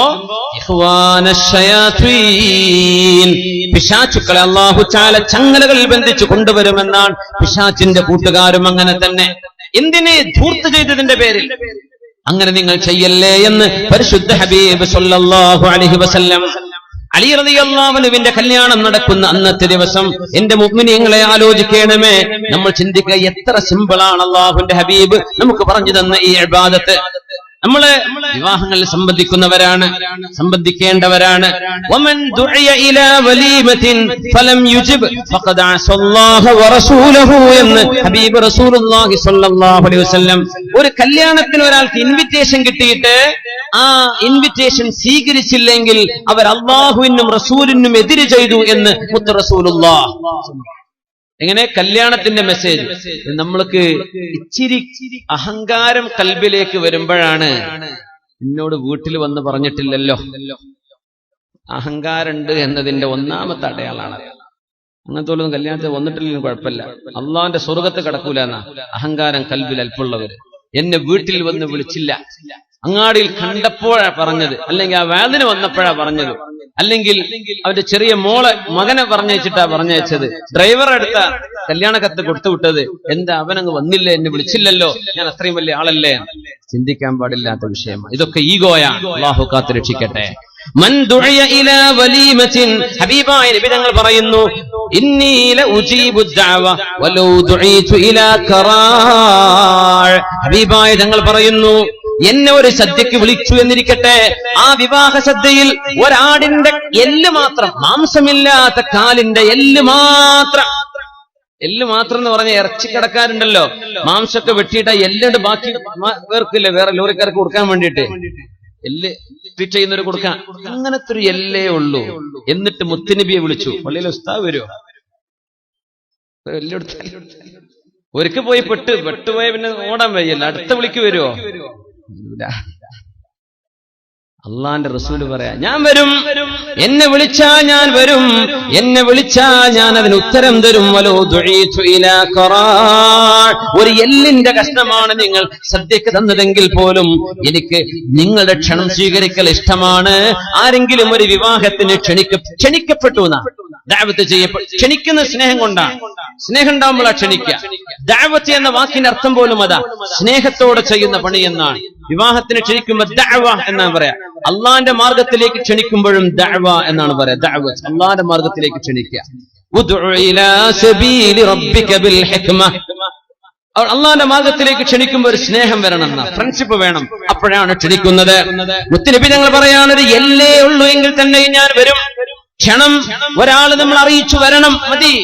ഇന്നാള് തന്നെ വരണം, ഇന്ന സ്ഥലത്ത് വന്ന് തന്നെ എന്നെ വിളിക്കണം, എന്റെ വീട്ടിൽ തന്നെ വന്ന് എന്നെ വിളിക്കണം, എന്നെ ഒറ്റക്ക് തന്നെ വിളിക്കണം. ഇങ്ങനെ ചിന്തിക്കുന്നത് അഹങ്കാരമാണ്, കിബറാണ്. ലാ യദ്ഖുലുൽ ജന്ന മൻ കാന ഫീ ഖൽബിഹി ഹബ്ബതു ഖർദലിൻ മിൻ കിബ്രിൻ. അഹങ്കാരം അല്പമെങ്കിലും ഹൃദയത്തിലുള്ള ആളുകളെ അല്ലാഹുവിന്റെ സ്വർഗ്ഗത്തിന് വേണ്ട എന്ന് മഹാനായ റസൂലുള്ളാഹ്. നമ്മൾ ആ ഏർപ്പാടൊക്കെ നിർത്തണം. വിളിച്ചില്ലെങ്കിൽ എന്താ, എന്നെ വിളിക്കാൻ മറന്നതായിരിക്കും, ഞാൻ പോകാൻ മറക്കണ്ടെന്ന് വിചാരിച്ച് പോകേണ്ടവരാ സുഹൃത്തുക്കളൊക്കെ. അങ്ങനെ പോകേണ്ടത് അല്ലേ? ഇന്നങ്ങനെ വിളിക്കേണ്ട ഈ പറഞ്ഞ പോളിസി ഇന്ന് നടപ്പിലാക്കിക്കൊണ്ടിരിക്കുന്നത് കോളേജ് കുട്ടികൾ മാത്രമേ ഉള്ളൂ. എന്നെ വിളിച്ചിട്ടില്ലല്ലോ, വിളിക്കാൻ മറന്നതായിരിക്കും വെച്ചിട്ട് എല്ലാ മണ്ഡപത്തിന് മുമ്പിൽ പോയിട്ട് ബൈക്ക് നിർത്തിയിട്ട് വയറ് നിറച്ച് തിന്നു പോരാ. ഓലക്കത്തെ ഏതേതാ കല്യാണം, ഇവിടെ ആണാണോ പെണ്ണാണോ പെണ്ണ് കെട്ടണോ ഒന്നും അറിയില്ല. പിന്നെ ആരും ചോദിക്കൂലല്ലോ. മണ്ഡപത്തിലൊക്കെ ഏതെങ്കിലും ഒരുത്തനെ ഈ ആരോടോ എവിടുന്നാന്ന് ചോദിച്ചു, ഏതോ ഒരു കുരുത്തക്കേടിനെ അവന് പുതിയാപ്പിളേറ്റ് എന്തോ ഒരു ബന്ധം, പുതിയാപ്പിള എയർപോർട്ടിൽ വിട്ടുകൊടുത്ത ആളായിരിക്കും ചിലപ്പോ. അതുണ്ടെങ്കിൽ തന്നെ ആ കല്യാണം കൊളാവും അല്ലേ? പുതിയാപ്പിളിന്റെ ആൾക്കാരെ തടഞ്ഞു വെച്ചു, സിന്ദാബാദ് എന്നതായിരിക്കും അവിടെ വിഷയം. അതുകൊണ്ട് പിന്നെ ആരും മുതിര ചോറല്ലേ വെച്ചു പോയിക്കോട്ടെ. ചെറുപ്പക്കാരെ, സമ്മതല്ലാതെ ഒരു ചോറുങ്ങൾക്ക് അള്ളാഹ് ഹലാലാക്കി തരില്ല. വെറുതെ എന്ത് ചെയ്യണ്ട, തടി ഹറാമിലേക്ക് കൊണ്ടുപോകരുത്, ഹറാമായി പരിപോഷണം ചെയ്യാം. പ്രത്യേകിച്ച് ടൗണിലൊന്നും കല്യാണ മണ്ഡപങ്ങളിൽ ആരും കല്യാണം വെക്കാൻ പേടിയാണ്. കുറച്ച് ടൗണിൽ നിന്ന് വിട്ടു ബസ് ഇറങ്ങി വരാൻ പറ്റുന്ന സ്ഥലമാണോ കുടുങ്ങി, ബൈക്കൊക്കെ നിർത്താൻ പറ്റുന്ന ഇടക്കൊക്കെ പെട്ടെന്ന് കാണുന്ന മണ്ഡപങ്ങളാണോ കല്യാണമൊക്കെ പൊളിഞ്ഞു ചിലപ്പോ. അങ്ങനെ ഉണ്ടാവുക. മഴക്കാലത്ത് കല്യാണം വെച്ചാൽ കഴിഞ്ഞു, ഇത്രയാ ഭക്ഷണം കഴിക്കുന്നത്. വിളിക്കാതെ പോവണേ, വിളിക്കാതെ പോയിക്കൂടാ. സുഹൃത്തുക്കൾക്ക് പോവാം. എങ്ങനെ? ഞാൻ ചെല്ലുന്നത് അയാൾക്ക് ഇഷ്ടമാണ്, അങ്ങനെ അതിന് കോമൺ സെൻസേ വേണ്ടതുള്ളൂ. ഞാൻ ചെല്ലുന്ന അയാൾക്ക് ഇഷ്ടമാണോ അല്ലേ? കോമൺ സെൻസ് ഉപയോഗിച്ച് മനസ്സിലാക്കാൻ പറ്റുന്ന വിഷയമാണ്. അങ്ങനെയെങ്കിൽ എന്നെ വിളിക്കാൻ മറന്നതായിരിക്കും, ഞാൻ പോവട്ടെ, അങ്ങനെ ചെല്ലണം എന്നാണ്. ആ വിവാഹ ദിവസം നിങ്ങൾ പ്രശ്നങ്ങൾ ഉണ്ടാക്കല്ലേ. അതാണ്, നിങ്ങൾ ആരും വെറുപ്പുണ്ടാക്കരുത്. സന്തോഷിച്ചു പിരിയേണ്ട ദിവസമാണത്. അന്ന് നിങ്ങൾ വെറുത്ത് തെറ്റിപ്പിരിയല്ലേ. നബി തങ്ങൾ പറഞ്ഞു, അലിയാരെ ഫാത്തിമ, ഇന്നത്തെ ദിവസം ലാ തുഹ്ദിസാ ശൈഅൻ ഹത്താ ആതീകുമാ, ഞാൻ നിങ്ങളുടെ മുമ്പിലേക്ക് വരുന്നത് വരെ നിങ്ങൾ ഇന്ന് ഒന്നും ചെയ്യല്ലേ. ഞാൻ വന്നിട്ടേ നിങ്ങളുടെ ഉറങ്ങാവൂ, എന്നെ കാത്തിരിക്കണം. നബിയെ കാത്തിരിക്കുന്നു.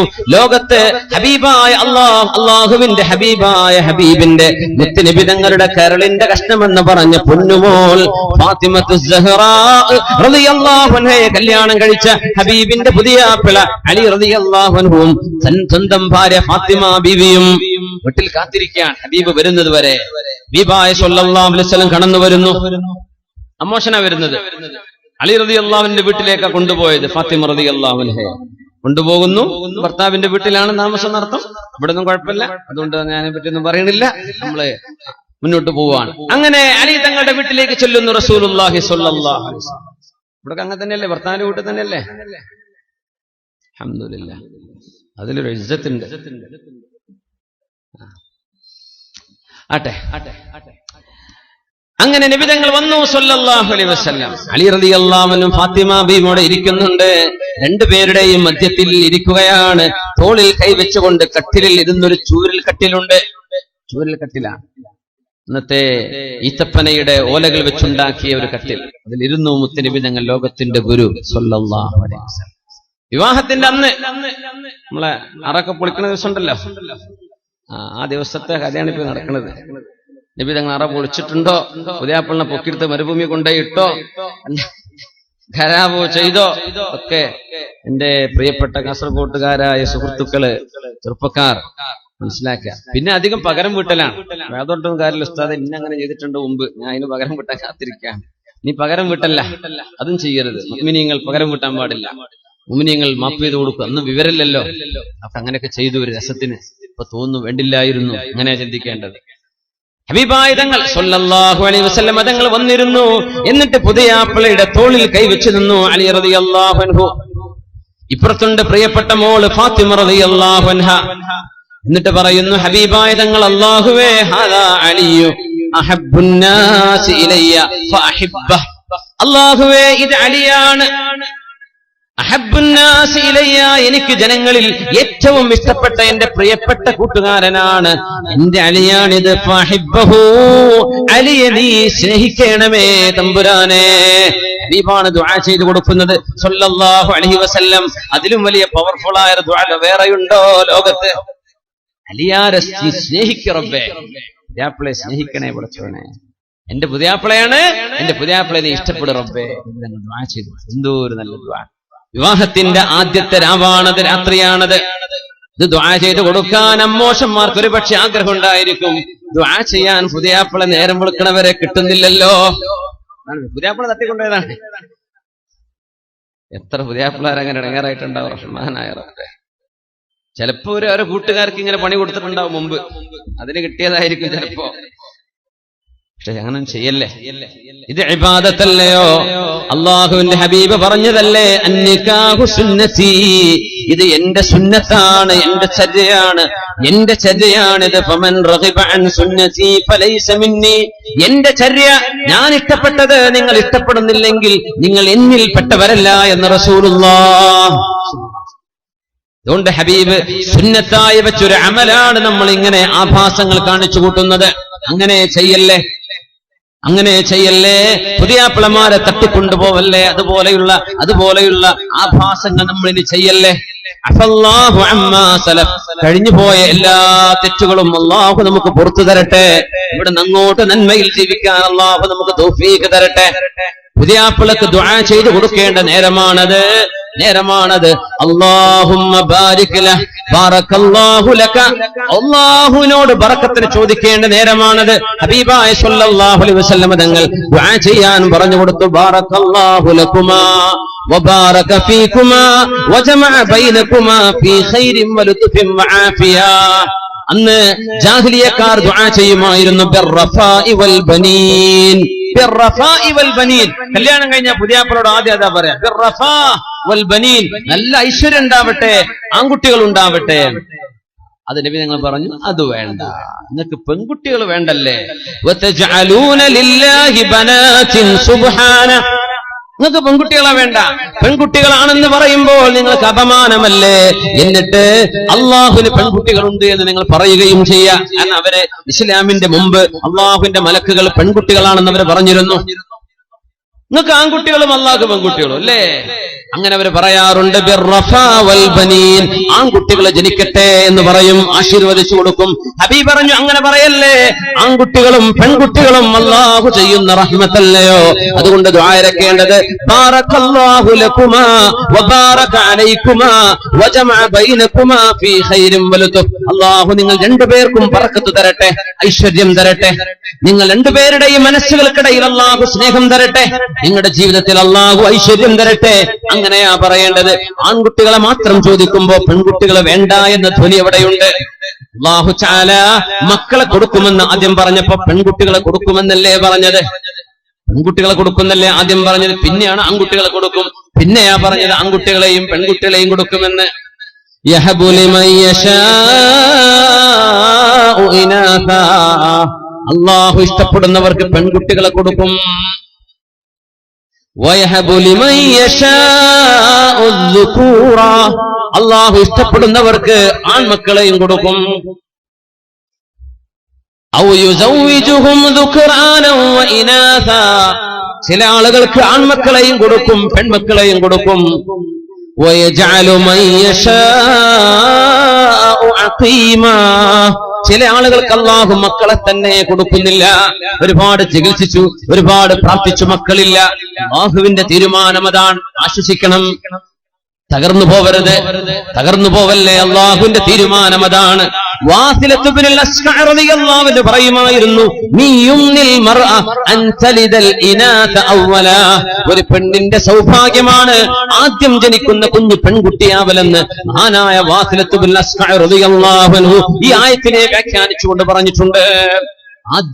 ആദ്യത്തെ കുട്ടി പെൺകുട്ടിയാകുന്നത് ഒരു പെണ്ണിന് കിട്ടുന്ന ബറക്കത്താണ്. എന്തുകൊണ്ട്?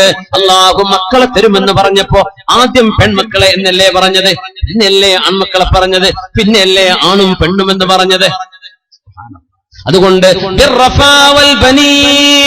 എന്ന ജാഹിലിയത്തിന്റെ അഭിവാദ്യം ഇനി നിർത്തിവെക്കണം. നിങ്ങൾ പറയേണ്ടത് ബാറകല്ലാഹു ലക്കുമാ വബാറക അലൈക്കുമാ എന്നാണ്. അതുകൊണ്ടാണ് ഹബീബ് ദുആ ചെയ്തത്, റബ്ബേ എന്റെ അലിയെ നീ സ്നേഹിക്കണമേ. വഹാദിഹി ഫാത്തിമ, ഇതെന്റെ മോള് ഫാത്തിമയാണ്. അല്ലാഹുവേ അഹബ്ബുന്നാസി ഇലയ്യ, എനിക്ക് ഏറ്റവും ഇഷ്ടപ്പെട്ടവളാണ്. ഫഅഹിബ്ബഹാ, അവളെ നീ ഇഷ്ടപ്പെടണേ തമ്പുരാനെ. രണ്ടുപേരും ഇടക്കിരുന്ന് മുത്തനബിയാണ് ഈ ദുആ ചെയ്തു കൊടുക്കുന്നത്. അപ്പൊ വീട്ടുകാർ വന്ന് ആശീർവദിക്കണം. ബാറകല്ലാഹു ലക്കുമാ എന്ന് ദുആ ചെയ്യണം. നിക്കാഹ് കഴിഞ്ഞാൽ തന്നെ പിന്നെ ആശീർവാദങ്ങളൊക്കെ അങ്ങനെയാണ്, ആശീർവദിക്കണം. വിവാഹത്തിന്റെ ആദ്യത്തെ രാവിലെ അവർക്ക് ബറക്കത്തിന് വേണ്ടി ദുആ ചെയ്തു കൊടുക്കണം. ബറക്കത്തിന് വേണ്ടി ദുആ ചെയ്യാൻ ആളുകൾ എവിടെ? ആഭാസങ്ങൾ കണ്ട് പേടിച്ചിട്ട് ഭാര്യ ഭർത്താവിന് കിടന്നുറങ്ങാൻ പറ്റാത്ത അവസ്ഥകൾ ഉണ്ടാക്കി വെക്കുമ്പോ എങ്ങനെയാണ് മുഅ്മിനേ ഈ പ്രാർത്ഥനകൾ ഇവിടെ ഫലിക്കുന്നത്? അതുകൊണ്ട് സത്യവിശ്വാസികൾ ശ്രദ്ധിക്കുക, ആഭാസങ്ങൾ ഉണ്ടാക്കല്ലേ. ആ ദിവസം നമ്മൾ നശിപ്പിക്കേണ്ടവരല്ല. ഒരു ഭർത്താവിനും ഭാര്യയ്ക്കും കിടന്നുറങ്ങാനുള്ള സൗകര്യം ഫാത്തിമ റളിയല്ലാഹു അൻഹയെ കല്യാണം കഴിച്ചപ്പോ നബി തങ്ങൾ പറഞ്ഞു, അലിയാരെ വീട്ടിലേക്കുള്ള സാധനങ്ങൾ വാങ്ങിച്ചോളൂ. ഒരു തലയണ വാങ്ങി. ഈത്തപ്പനയുടെ ഓലയായിരുന്നു ആ തലയണയുടെ ഉള്ളിലുണ്ടായിരുന്നത്. കുഷ്യനൊന്നല്ല എന്നർത്ഥം, സ്പോഞ്ച് അല്ല. ഈത്തപ്പനന്റെ ഓല വെച്ച എന്ത് സ്പോഞ്ച്? ഏതാനും ചില പാത്രങ്ങളും ഒരു കിസാഉൻ, ഒരു പുതപ്പും വാങ്ങിച്ചു അലി റളിയല്ലാഹു അൻഹു. വിവാഹത്തിന്റെ അന്നാണ് വാങ്ങുന്നത്. നമ്മൾ വിവാഹത്തിന് വേണ്ടി മണിയർ ഉറക്കുന്ന പോലെ, ഒരുക്കുന്ന പോലെ അന്നത്തെ ഒരുക്കലാണത്. അതിനർത്ഥം എന്താ? അതുവരെ അവിടെ തലയണല്ല, ആ വീട്ടിൽ പുതപ്പില്ല. അന്നാണ് തലയണ വാങ്ങിക്കുന്നത്, പുതപ്പ് വാങ്ങിക്കുന്നത്. എങ്കിൽ അതോടെ ഉണ്ടല്ലോ എന്നല്ല പറയില്ലേ നബി തങ്ങൾ? അത് വാങ്ങിക്കാൻ വേണ്ടി പറഞ്ഞു സ്വല്ലല്ലാഹു അലൈഹി വസല്ലം. ഒരുങ്ങണമെന്ന് പറഞ്ഞു. അത് ആ ജീവിതത്തിലേക്ക് കടക്കുന്ന ആദ്യത്തെ ദിവസം നിങ്ങൾ സന്തോഷകരമാക്കി കൊടുക്കണം. അങ്ങനെ ചെയ്യുന്ന എത്രയോ ലക്ഷങ്ങൾ ചെലവിട്ട് നമ്മൾ ചെയ്യുന്നതൊക്കെ ഒരു രാത്രി കൊണ്ട് നശിപ്പിച്ച് ബാർഗെയിൻ ചെയ്ത് പുതിയാപ്പിളയോടും പെണ്ണിന്റെ വീട്ടുകാരോടും കാശ് തന്നാലല്ലാതെ ഞങ്ങളോടൊന്ന് ഇറങ്ങിപ്പോവില്ലെന്ന് കള്ളു കുടിച്ചുവെന്ന് പറയുന്ന അനുഭവങ്ങളൊക്കെ മുസ്ലിം കുടുംബങ്ങളിൽ കാണുമ്പോൾ വേദന തോന്നുന്നുണ്ട്. ഇതൊക്കെ നമ്മുടെ കുട്ടികൾ ചെയ്യരുതാ, നമ്മുടെ മക്കളൊക്കെ ചെയ്യാൻ പാടുള്ളതോ? അല്ലാഹുവേ ഞങ്ങളുടെ മക്കൾക്ക് നീ ഹിദായത്ത് കൊടുക്കണേ തമ്പുരാനെ. നിന്റെ ഹബീബാണ് പറഞ്ഞത്, എന്റെ ചെറുപ്പക്കാരോട് നിങ്ങൾ നന്മ ചെയ്യണേ. അവർ ഹൃദയം ലോലമായവരാണ്, അവരെന്റെ കൂടെ നിന്നവരാണ്. പ്രായമുള്ളവർ എനിക്കെതിരെ നിന്നപ്പോൾ അവർ എന്റെ കൂടെ നിന്ന മക്കളാണ്. അതുകൊണ്ട് ചെറുപ്പക്കാരോട് നിങ്ങൾ നന്മ ചെയ്യണമേ. ആ ഹദീസിനെ മുൻനിർത്തിയാണ് മുഅ്മിനെ. നമുക്ക് ആക്ഷേപമില്ല, ചീത്ത പറയുകയല്ല. നിങ്ങളെ ചീത്ത പറയുകയോ കുറ്റപ്പെടുത്തുകയോ ചെയ്യുകയല്ല. തെറ്റുകൾ നമ്മൾ തിരുത്തണം, ചെയ്യല്ലേ. അത് ആഭാസങ്ങളാവല്ലേ. റസൂലുള്ളാഹി സ്വല്ലല്ലാഹു അലൈഹി വസല്ലം തങ്ങളുടെ പ്രിയപ്പെട്ട മോളെ കല്യാണം കഴിച്ചു കൊടുത്ത രാവാണത്. നബി തങ്ങൾ പറഞ്ഞു, അലിയെ കൈ നീട്ടണം. എന്നിട്ട് ഫാത്തിമയുടെ തലയിൽ നിങ്ങളൊന്ന് കൈവെക്കണം. ഞാൻ പറയുന്ന പ്രാർത്ഥന ഒന്ന് ചൊല്ലണം. എന്താണ് ആ പ്രാർത്ഥന? അലി റളിയല്ലാഹു അൻഹു കൈ നീട്ടുകയും ഫാത്തിമയുടെ തലയിൽ കൈവച്ചുകൊണ്ട് പറയുന്നു, അലിയാരെ ചൊല്ലിക്കോളൂ. അല്ലാഹുമ്മ ഇന്നി അസ്അലുക ഖൈറഹാ വഖൈറ മാ ഹിയ ലഹ് വഅഊദു ബിക മിൻ ശർരിഹാ വശർരി മാ ഹിയ ലഹ്. അല്ലാഹുവേ, ഈ ഫാത്തിമയിൽ എന്തെല്ലാം ഖൈറുണ്ടോ ആ ഖൈർ നീ എനിക്ക് നൽകണമേ. അവരിൽ നിന്ന് അവർ കാരണം എന്തെല്ലാം ഖൈറുണ്ടാകുമോ ആ ഖൈറും എനിക്ക് നൽകണമേ. പറയാത്തവർക്ക് പോയി. ഇപ്പൊ അടുത്ത കല്യാണത്തിന് ആലോചിക്കാം. കല്യാണം കഴിക്കുന്ന അന്നത്തെ ദിവസം അതിന്റെ ചാൻസ് ആകാൻ പോകുന്നൊരു ഇത് എഴുതി വെച്ചിട്ടെങ്കിലും പഠിക്കുക. പിന്നെ ചാൻസ് ഇല്ലല്ലോ. ഈ first impression is the best impression അല്ല പറയാ. First impression there is no second chance. രണ്ടാമത്തെ ചാൻസ് ഫസ്റ്റ് ഇംപ്രഷൻ ഉണ്ടാവില്ല, അത് സെക്കൻഡ് ഇംപ്രഷനാ എന്ന് പറഞ്ഞ പോലെ ഇതൊക്കെ പഠിച്ചു വെക്കുക, മക്കൾക്ക് പഠിപ്പിച്ചു കൊടുക്കുക. اللهم إني أعوذ بك من شرها وشر ما هي له. പടച്ചവനെ, ഫാത്തിമയിൽ നിന്ന് എന്തെങ്കിലും ഷർറുണ്ടാകുമെങ്കിൽ അവരിൽ നിന്നുണ്ടാകുന്ന ഷർറിൽ നിന്ന് മുത്ത് നബിയുടെ കരളിന്റെ കഷ്ടത്തിൽ നിന്ന് ഷർറുണ്ടാകുമോ? നിബിതങ്ങൾ നമുക്ക് വേണ്ടിയായി പഠിപ്പിക്കുന്നത്, നമ്മുടെ പെണ്ണുങ്ങൾക്ക് വേണ്ടിയാ പഠിപ്പിക്കുന്നത്, നമ്മുടെ പുതിയാപ്പിളമാർക്കാ പഠിപ്പിക്കുന്നത്. ഒരു പെണ്ണ് കയറി വന്നതിന്റെ ശേഷം ഒരു വീട്ടിൽ ബഹളം ഉണ്ടാകുന്നത്, ഒരു വീട്ടിൽ കുഴപ്പങ്ങൾ ഉണ്ടാകുന്നത്, ജീവിക്കാൻ സൗകര്യമുള്ള വീടുകളിൽ നിന്ന് ഇടുങ്ങിയ വാടക റൂമുകളിലേക്ക് പോകാൻ നിർബന്ധിതമാകുന്നത്, ആ തരത്തിലേക്ക് പ്രശ്നങ്ങൾ ഉണ്ടാകുന്ന വീടുകളുണ്ടല്ലോ. അഊദു ബിക മിൻ ശർരിഹാ വശർരി മാ ഹിയ ലഹ്. അവൾ കാരണം എന്തെല്ലാം ഷർറുണ്ടാകുമോ, അവളിൽ എന്തെല്ലാം ഷർറുകളുണ്ടോ നീ കാവൽ നൽകണമേ. ദ്വാരക്കാൻ വേണ്ടി പറഞ്ഞു. വിവാഹം നടക്കുന്ന ആദ്യത്തെ രാത്രിയാണ്, നമ്മൾ മനസ്സിലാക്കണം. മുത്തുനബിയുടെ പ്രിയപ്പെട്ട മോളുടെ കല്യാണമാണ് നമ്മൾ ഈ വിവരിച്ചു കൊണ്ടിരിക്കുന്നത്. നബി തങ്ങൾ പറഞ്ഞു, അലിയേ ഫാത്തിമ ഖൂമാ ഫസല്ലിയാ റക്അതൈനി മഅ. രണ്ടുപേരും എഴുന്നേറ്റ് 2 റക്അത്ത് സുന്നത്ത് നിസ്കരിക്കണം ഒരുമിച്ച്. പെണ്ണിനെ നിസ്കരിക്കാൻ പറ്റുന്ന അവസ്ഥയാണെങ്കിൽ വുദു കൊടുക്കുന്നു. ഭർത്താവും പുതിയാപ്പിളയും പുതിയണ്ണും എന്ത് ചെയ്യുന്നു? വുദു എടുത്തിട്ട് 2 റക്അത്ത് സുന്നത്ത് നിസ്കരിക്കുന്നു ഒരുമിച്ച്. നിസ്കാരം കഴിഞ്ഞിട്ട് ഞങ്ങൾ പറഞ്ഞു, 2 പേര് നിസ്കരിക്കുക, നിസ്കാരം കഴിഞ്ഞ് നിങ്ങളുടെ ജീവിതം ആരംഭിച്ചോളൂ എന്ന് ഹബീബായ റസൂലുള്ളാഹി സ്വല്ലല്ലാഹു അലൈഹി വസല്ലം. അങ്ങനെ പവിത്രമായി കടക്കേണ്ട ഒരു ഇബാദത്താണ് മുഅ്മിനെ നമ്മൾ ചെയ്തു വെക്കുന്ന ആഭാസങ്ങളെ കൊണ്ട് മലിനമായി കൊണ്ടിരിക്കുന്നത്. എന്തൊക്കെയാണ് നമ്മൾ ചെയ്യുന്നതെന്ന് ഞാൻ വിവരിക്കുന്നില്ല, നമുക്കറിയാം. എന്നെക്കാൾ കൂടുതൽ അത് നിങ്ങൾക്കറിയാം. അതുകൊണ്ട് അനിവാര്യമായും മാറ്റം വരുത്തേണ്ടവരാണ് നമ്മൾ. ഈ ഒരു സദസ്സിൽ വന്നിരുന്നതിന്റെ ശേഷം നമ്മുടെ വീടിലോ അയൽപക്കത്തിലോ നടക്കുന്ന ഒരു കല്യാണങ്ങളിൽ നമുക്ക് ഇടപെടാൻ കഴിയുകയും അവരെ നന്മയിലേക്ക് കൊണ്ടുവരാൻ കഴിയുകയും ചെയ്യുകയാണെങ്കിൽ ഇൻഷാ അല്ലാഹ് ഇങ്ങോട്ട് മഴ കൊണ്ടുവന്ന് നിങ്ങൾക്ക് മുതലായി ഇവിടെ ഒരു ഇടുന്നതും ചൂടുകൊണ്ടതും വിങ്ങിയതും നിങ്ങൾക്ക് രക്ഷയായി അള്ളാഹു ഈ മജ്‌ലിസ് സ്വീകരിച്ചു എന്ന് കരുതാം. അതല്ല, നമ്മൾ കേട്ടു അങ്ങ് വിട്ടു, ഒരു കാര്യമില്ല. മാറ്റങ്ങൾ വരണം. അലി റളിയല്ലാഹു അൻഹുവിന് നബി തങ്ങൾ കല്യാണം കഴിച്ചു കൊടുക്കുന്നതിന്റെ മുമ്പാണ് അലി തങ്ങളുടെ വീട്ടിലേക്ക് റസൂലുള്ളാഹി സ്വല്ലല്ലാഹു അലൈഹി വസല്ലം തങ്ങൾ കടന്നു വരികയും സ്റ്റെപ്പിൽ കാല് വെക്കുകയും ചെയ്ത് വീടിനകത്തേക്ക് കടക്കാതെ നബി തങ്ങൾ തിരിച്ചു പോകുന്നു. അലി റളിയല്ലാഹു അൻഹു ഓടി വന്ന് ചോദിക്കുന്നു, ബിഅബീ അൻത വ ഉമ്മീ യാ റസൂലല്ലാഹ്. ഹബീബായ നബിയെ, എന്റെ മാതാപിതാക്കളെക്കാളും അങ്ങയെ ഞാൻ സ്നേഹിക്കുന്ന നബിയെ, പറഞ്ഞു തരണം, എന്തേ അങ്ങന്റെ വീട്ടിലേക്ക് കയറാതെ പോകുന്നത്? അല്ലാഹുവിന്റെ ഹബീബിനോട് ചോദിച്ചു.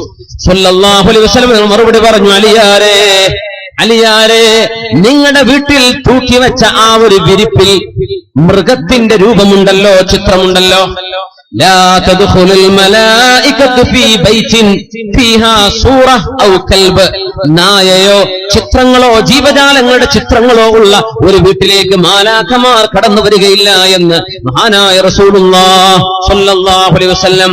സ്വന്തം പൂത്താപ്പയുടെ മകനാണ്, സ്വന്തം ബന്ധുവാണ്.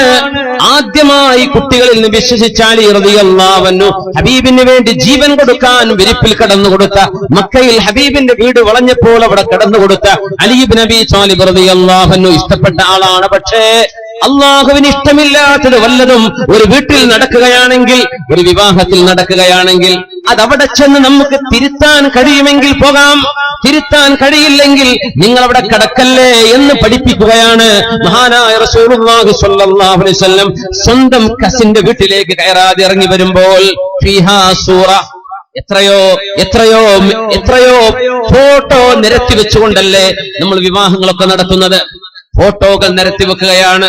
നമ്മൾ പറയാറുണ്ട്, വാത് പറയുന്ന ഉസ്താദുമാരുടേതാണെങ്കിൽ പോലും ഫോട്ടോ വെക്കാൻ പാടുള്ളതല്ല, പരസ്യ പലകകളിൽ ഫോട്ടോ പതിക്കരുത്. വാത് പറയുന്ന ഉസ്താദുമാർക്ക് ഒരു പക്ഷേ അത് നിങ്ങളോട് ചെയ്യിക്കാതിരിക്കാൻ കഴിയില്ല, പറയാനല്ലേ പറ്റുള്ളൂ. ചെയ്യരുത് എന്ന് പറയും, ചെയ്യാൻ പാടുള്ളതല്ല. എന്തുകൊണ്ട്? അത് അല്ലാഹുവിന് ഇഷ്ടമല്ല, അല്ലാഹുവിന് ഇഷ്ടമല്ല, മുത്തുനബി തങ്ങൾക്ക് ഇഷ്ടമായിരുന്നില്ല. അങ്ങനെ ഒരു ചിത്രമുള്ള വീട്ടിലേക്ക്, സ്വന്തം ബന്ധുവിന്റെ വീട്ടിലേക്ക് കയറാതെ ഇറങ്ങി വന്ന ഹബീബായ സ്വല്ലല്ലാഹു അലൈഹി വസല്ലം നമ്മുടെ നാടുകളിൽ നടക്കുന്ന ഏതെങ്കിലും ഒരു വിവാഹത്തിന്റെ പന്തലിൽ മുത്തുനബി എങ്ങാനും വരുമായിരുന്നുവെങ്കിൽ ഹബീബ് അവിടേക്ക് ചവിട്ടുമോ എന്ന് ആലോചിച്ചു നോക്കണം. അല്ലാഹുവിന്റെ ഹബീബ് ഇഷ്ടമുള്ളതാണോ നമ്മളിവിടെ ചെയ്തു കൂട്ടുന്നത്? ഗാനമേളകൾ, ഹബീബായ നബി തങ്ങൾ പറയാറുണ്ട്, വിവാഹത്തിന്റെ ദിവസം നിങ്ങൾ ഹലാൽ കൊണ്ട് നിങ്ങൾക്ക് ആസ്വദിക്കാം, അവിടെ സന്തോഷം വേണം, ദഫ് മുട്ടണം. നബി തങ്ങൾ പറഞ്ഞു. ആയിഷ റളിയല്ലാഹു അൻഹയുടെ കല്യാണം കഴിഞ്ഞപ്പോ ദഫ് മുട്ടുന്ന പെൺകുട്ടികളെ കൊണ്ടുവന്നിട്ടുണ്ട്. ചെറിയ മക്കൾ, അവിടെ ചെറിയ കൊച്ചു പെൺകുട്ടികൾ വന്ന് നല്ല പാട്ടുകൾ പാടിയിട്ടുണ്ട്. ദഫ് മുട്ടാന ഉലമാ അനുവാദം തന്നിട്ടുള്ളത്, മറ്റു മ്യൂസിക് ഉപകരണങ്ങൾ പാടുള്ളതല്ല. പ്രായപൂർത്തിയെത്തിയ പെണ്ണുങ്ങളെ വെച്ച് പാട്ട് പാടിക്കാൻ പാടുള്ളതല്ല. ആണുങ്ങളും പെണ്ണുങ്ങളും കൂടിക്കലരുന്ന അവസ്ഥകൾ ഉണ്ടാകാനും പാടുള്ളതല്ല. ഇങ്ങനെയെല്ലാം നിയന്ത്രിക്കുമ്പോഴാണ് വിവാഹം എന്ന നിക്കാഹ് എന്ന വലിയൊരു അമലിന് അല്ലാഹു വലിയ പ്രതിഫലം നൽകാൻ പോകുന്നത്. لأن تزاحم خنزيرا متلطخا بحمأة خير لك أن تزاحم منكب امرأة لا تحل لك. മുത്ത് റസൂലുള്ളാഹി സ്വല്ലല്ലാഹു അലൈഹി വസല്ലം പറയാണ്, വിവാഹം നടക്കുന്ന ദിവസങ്ങളിൽ, അതിന്റെ തലേരാവുകളിൽ ആണുങ്ങളും പെണ്ണുങ്ങളും യഥേഷ്ടം അങ്ങോ അന്യോന്യം കൈകൊടുത്ത് ഇടപഴകി തൊട്ടുരുമ്മി ചാരിയിട്ടും അല്ലാതെയും ചിരിച്ചും കളിച്ചും മഹ്റമുകളില്ലാത്ത ആളുകൾക്ക് പരസ്പരം കാണലോ സലാം പറയാൻ പോലും പാടില്ല എന്ന് പറഞ്ഞ ഒരു ശരീഅത്തിന്റെ ആളുകളാണ് നമ്മൾ. മഹ്റമല്ലാത്ത ആളുകളെ, സ്വന്തം മൂത്താപ്പയുടെ മകൾക്ക് നിനക്ക് സലാം പറയാൻ പാടുണ്ടോ? ഇല്ലെന്നല്ലേ നമ്മുടെ മസല. അത് പറഞ്ഞാരെങ്കിലും കേൾക്കുന്നുണ്ടോ? ഇപ്പോ സ്വന്തം അമ്മാവന്റെ മക്കളാവാം, സ്വന്തം മൂത്താമ്മയുടെ മക്കളാവാം, എളാപ്പ മൂത്താപ്പമാരുടെ മക്കളാവാം, അന്യരായ സ്ത്രീ പുരുഷന്മാരാണ്. പ്രായപൂർത്തി എത്തിക്കഴിഞ്ഞാൽ അവരൊക്കെ സലാം പറഞ്ഞ് കൈ കൊടുക്കുന്നവർ വരെ കാണാം. ഹറാമാണ്.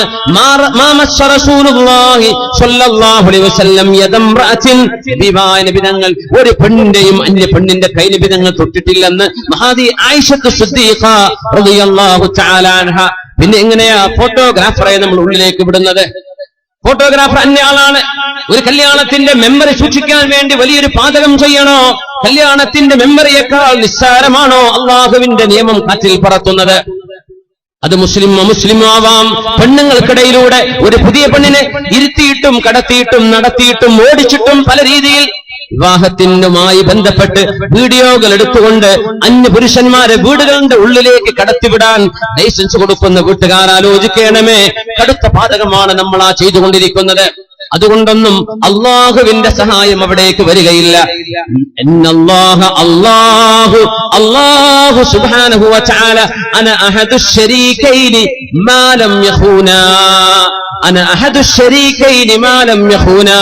രണ്ടാളുകൾ ജീവിതത്തിലേക്ക് പ്രവേശിക്കുമ്പോൾ, രണ്ടാളുകൾ കൂട്ടുകച്ചവടം ചെയ്യുമ്പോൾ, രണ്ടാളുകൾ പാർട്ട്ണർമാരായി ജീവിക്കുമ്പോൾ ഞാൻ അവരോടൊപ്പം മൂന്നാമനായവരുടെ കൂടെയുണ്ട്. മാലം യഖൂന, അതിലേതെങ്കിലും ഒരാൾ അള്ളാഹുവിന്റെ നിയമം കാറ്റിൽ പറത്താത്ത കാലത്തോളം, ഏതെങ്കിലും ഒരാൾ അള്ളാഹുവിന്റെ നിയമം ലംഘിക്കുകയാണെങ്കിൽ അള്ളാഹുവിന്റെ സഹായം അവിടെ നിന്ന് എടുത്തുകൊണ്ടുപോകുമെന്ന് മഹാനായ റസൂലുള്ളാഹി സ്വല്ലല്ലാഹു അലൈഹി വസല്ലം. അതുകൊണ്ട് മുഅ്മിനീങ്ങളെ വളരെ ഗുരുതരമാണ്. ഹബീബായ തങ്ങൾ പറഞ്ഞു, ഇയ്യാകും വദ്ദുഖൂല അലൻ നിസാ. നിങ്ങൾ പെണ്ണുങ്ങളുടെ അരികത്തേക്ക് കടന്നു ചെല്ലല്ലേ, പെണ്ണുങ്ങളുടെ ഇടയിലേക്ക് ഇറങ്ങി ചെല്ലരുത്.